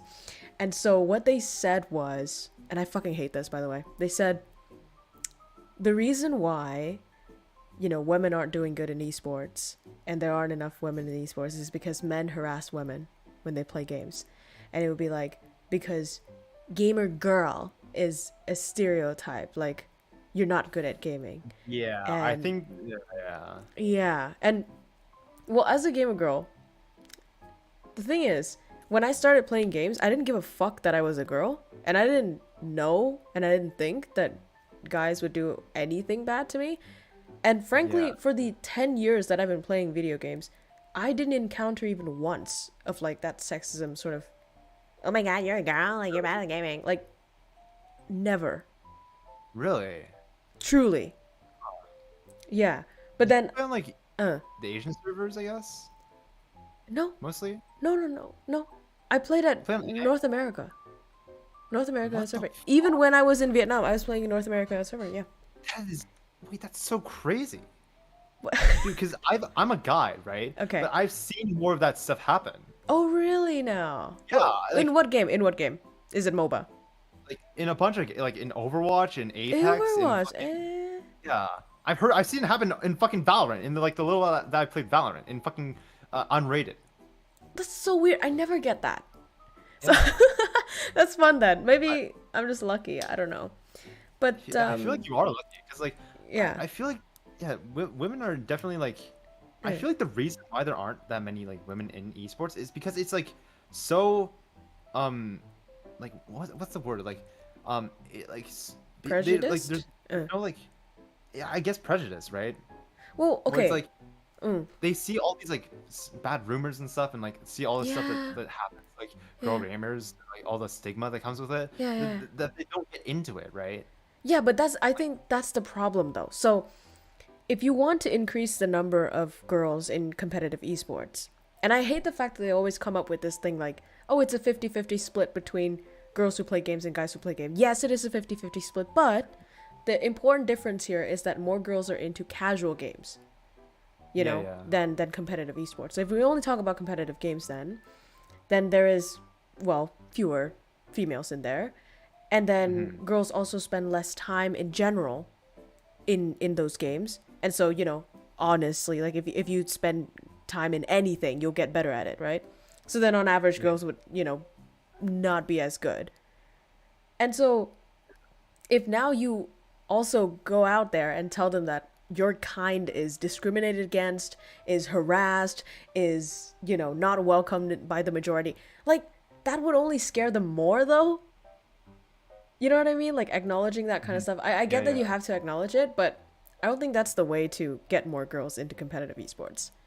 I think the way is that, like, just destigmatizing it, and also, like, teaching, like, the new generation of, like, of gamers, just, like, I don't know, don't flame someone because of their gender. Flame someone if they're fucking dog shit. No. Actually, yeah, don't I know. Flame people in general, but, like, it's I know. Judge someone based on the play and not based on their. Like... I know. See. Here's the craziest part. So I wrote in the comments. I was like, "What? Like, people don't trash on you because of your gender. They trash on you because of your KDA."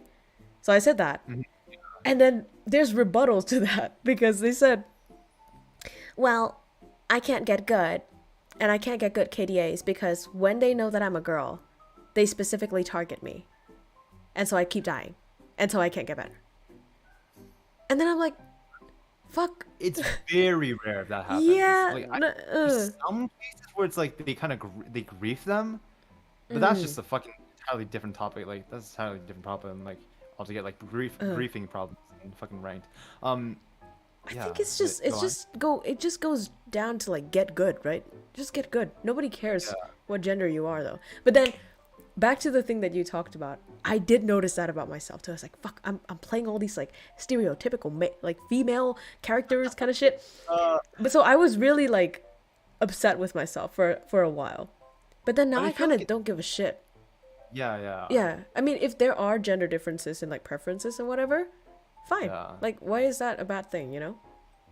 Yeah, like, not all girls want to play the fucking Brimstone, right? The fucking the war dog guy. Yeah. No, I did play Brimstone for a while, I think. She did. No, but he's really, I guess, like, really solid, I would say, as a character, and his kit as well. Yeah. But yeah, it's kind of difficult too. Now that you mention it, like, it is a bit difficult to navigate as a quote-unquote gamer girl. You know, because you always get that, like, oh, you're an e-girl, and especially because I'm a streamer, every time I say I'm a streamer, they're like, fuck. You know, like the... It's also because, just to interrupt real quick, I feel like us guy gamers need to be, like, we need to teach other gamer guys, like, to just play and not focus on the fucking gender of the, like, of your, like, teammates, I guess, right? Because there's so many fucking just, like, misogynistic, like, gamer guys out there, and it's just like, we need, like, if we change that, then like a new wave of like people like gamer girls, like, lack of a better term, right? Who like playing these competitive games and like are competitive and want to be like the best, right? Those people like will come like naturally if the space is open for them, they'll come there. But then that yes, but then also I feel like there's a necessity for brave women, as in. You can't just sit there and wait until the majority is women and then you feel welcome and then you jump in, because we need a few of those like pioneers, right? We need people who don't give a fuck about the harassment. They just go in and they beat people up, and you know, so that too, I guess. Yeah, I do think it's getting better though.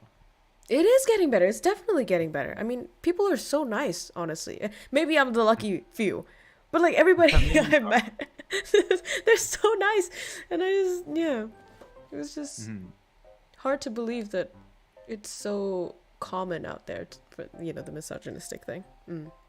Yeah. I guess moving on from gaming. Last topic, because it's 1 a.m. and I have class at 9. Okay. Oh shit. Okay. Okay. Twitch versus YouTube. Here. Okay, because we are YouTube streamers, right? Yes. Have you tried streaming on Twitch before? I am streaming on Twitch right now, yes. Wait, what? Oh. Oh, are you doing like double streams? Yeah, double streaming. Mm-hmm. Ah, I see. Mm. Okay. So, what have you thought about streaming on YouTube versus streaming on Twitch? Or have you always done just both? No. So I'm always, mainly YouTube. And I just started Twitch because, well, you can also get subscribers on Twitch, and that's another form of income. And you can also get a different pool of audience, I would say, because people who use Twitch, they would have a YouTube channel, but they would not really watch YouTube streams, and vice versa. So then it's kind of like, if you want a larger pool, then, and your PC can handle it, which my PC barely handles it, as you can see from the lag. But, just throwing it out there, I'm just, streaming, and if something, like some miracle happens, then I can catch a few new streamers. Viewers. But yeah, the difference, I think on YouTube, maybe I'm just a boomer, but on YouTube, you feel closer to your audience somehow. Do you feel the same? I'm not sure. I feel like it's probably like a community size thing, right? Because like on Twitch you see all these like huge like Twitch streamers like XQC or like Soda Poppin or those guys, right? But on YouTube you don't really see that many who are like born from YouTube, right? Like other streamers like, I don't know, like Tim the Tatman or like those guys, they're on YouTube because of like a contract, not because they want to be on YouTube. Well, yeah, like a contract, right? Okay. Whereas like us, we're starting on YouTube. To listen to some and we've kind of like just ASMR remained for on 10 YouTube, and we've seconds. grown, Fuck you guys. We've like grown an audience here, right? And because like as I said before, I did stream on like Twitch for like a little while under like different alias. Okay.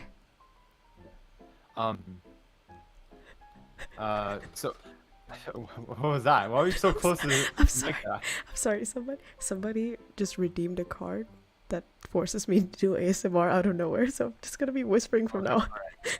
Just keep talking. Okay. All right. So Twitch, as you said before, definitely has like a lot more incentive to monetize, right? Because getting Twitch affiliate isn't the hardest thing, I feel, and also like subscriptions and stuff are so easy to like do, because first of all, primes are like really easy because it's like free if you have Amazon Prime, and then you can get free money essentially. And then also like Twitch is a lot easier to stream on in general, I feel, because like on YouTube you have to schedule it, you have to make a thumbnail, you have to make a description and all that stuff. But on Twitch you just press start stream and then you start stream. This is so distracting. Okay, I'm sorry, fine. Okay, that's enough of 10 seconds. Fuck you, viewer. Okay, all right, go on. But YouTube is a lot more like, you can structure a stream a lot better, I feel, because you can plan it out and like say like, oh, today we're doing this, the next day we're doing this. So I think YouTube might be better for variety streamers, whereas like Twitch might be better for just like streamers who want to do whatever. The same thing. Right? Oh, okay. Because you can just play. You can transition from playing. Sorry, from rambling on. You can play games to fucking reacting to I don't know, playing like fucking to I don't know, scrubbing your toes or something. Like it's just like it's very free form, right? Also, the copyright. You get copyrighted to hell and back on YouTube. That is true. You don't get anything like that on Twitch. That's true, like, though. Practically anything like that. Yeah, I fucking envy that. I envy that so much. Well, I guess the no thumbnail thing is kind of an advantage because, well, first of all, as you said, it is fast, but it's also kind of like evens out the playing field, right? Because everybody has the same, like it's you can't really clickbait, really. You got to show what you're doing, so that's nice. With the copyright thing, oh, and also, I feel like on YouTube you don't have to compete with the bathtub streamers. Oh god. Like the gigantic titties, bikini, you know. I feel like I have a different take on that. Oh. Because I feel like those streamers have a certain audience, right? And those like that audience will not watch you if you don't fit their like what they want, right? So but like, it is under gaming tag though. I guess so. Like if they're watching like Amaranth or something like that, or like big titty ASMR pool party streamer kind of thing. Okay. They might go and watch like I don't know, like a big titty anime girl VTuber thing. Yeah. Right. But in my opinion at least, or like in my case, if I were to stream on Twitch, I've done like a couple like test streams and stuff on Twitch. Yeah. In my case, I would have like a certain audience, right? That audience wouldn't gravitate to me because obviously, as you see, I'm not a big titty fucking anime girl, right? So I think we should just play to your audiences, I guess, because VTubing has its own niche, and then in that niche, you have different other niches where it's like, oh, I'm a VTuber, but I also play FPS games, or oh, I'm a VTuber, but I also play fighting games, or I play fucking JRPGs or something like that, right? So yeah. Someone tested and matched her with a big titty anime girl. Well, to be fair, I did see a bathtub stream from a VTuber on YouTube. How does that work? I did not know that was possible, but basically they have a model where they're completely naked, and they would have this like bathtub asset that would literally cover like up until their nipple, and then they just talk from that. Hey, oi. Disgusting wear. Yeah. But I have had like have you thought about like switching from streaming to on YouTube to Twitch? I'm not going to abandon YouTube. You're not gonna abandon YouTube? I mean, like, cause like this, yeah. You're not like we're not gonna stop uploading on YouTube because it's so. The discoverability on YouTube is a lot better on Twitch. Right. Than on Twitch, right? Okay. Yes. Yeah. So I feel like we already have like an audience, right? So I think we could transition into doing that if we want to. Oh. But because like we have a community on YouTube already, so why not already grow it on here? But if there's more incentive for like your plans or like your goals to stream on Twitch, then it might be better there. So personally, I want to do like a test, I guess, for maybe like a month or maybe like 2 weeks of streaming on Twitch and see how it is. But yeah, that's my take on it. Yeah, no, you should definitely do that. Just as we said that there was this guy on Twitch who was saying slurs. Fuck. Yeah, there's some of that as well. God damn it. Unfortunately. Okay, one second. Give me a second. I just. Yeah, it also must be like pretty late for you, right? So. Yeah. Wait, how the fuck do I use this? Oh, there it is. Hateful conduct. Okay, cool. Oh my god, it's so specific. He said bad word. Let me report it. Internal error. What the fuck, Twitch? You know what? Whatever. Yeah. Yeah. So. Go for it. Quick. Okay. I think that YouTube will grow to become a better streaming service than Twitch right now. I think so too. I feel like right now, Twitch is probably better as a streaming platform, but YouTube is better as a content creating platform. I feel. For sure. That's my thing. And well, a lot of people, usually people who have Twitch will probably have a YouTube account, but people who have a YouTube account do not necessarily have a Twitch account. Yeah. So probably a good idea to stream on YouTube. Obviously cool if you can do both, but yeah. All right. It's late for you, isn't it? It's like 1:30. 1:30, like yeah. All right. Okay. I got one last question for you, and then we can get out. Go for it. Okay. All right. So, bone in or boneless chicken? We started with bone. I was like, oh, he's asking the question. What? Okay. Well, as I said, I like the cartilage part. But if we're talking Korean fried chicken, where there's like the sauce thing, I don't want to get my hands dirty. I don't want to wear no gloves. So I would say boneless. But if we're talking like no sauce, then bone in. For sure. I'm a bone in all the way. You're bone in all the way? Yeah. Have you tried boneless? I've tried boneless. Like, they're good. With the sauce. Bone-in just has way more flavor, I feel. But wait. I'd rather have a bone-in with sauce than have a boneless with sauce. But have you had bone-in with sauce?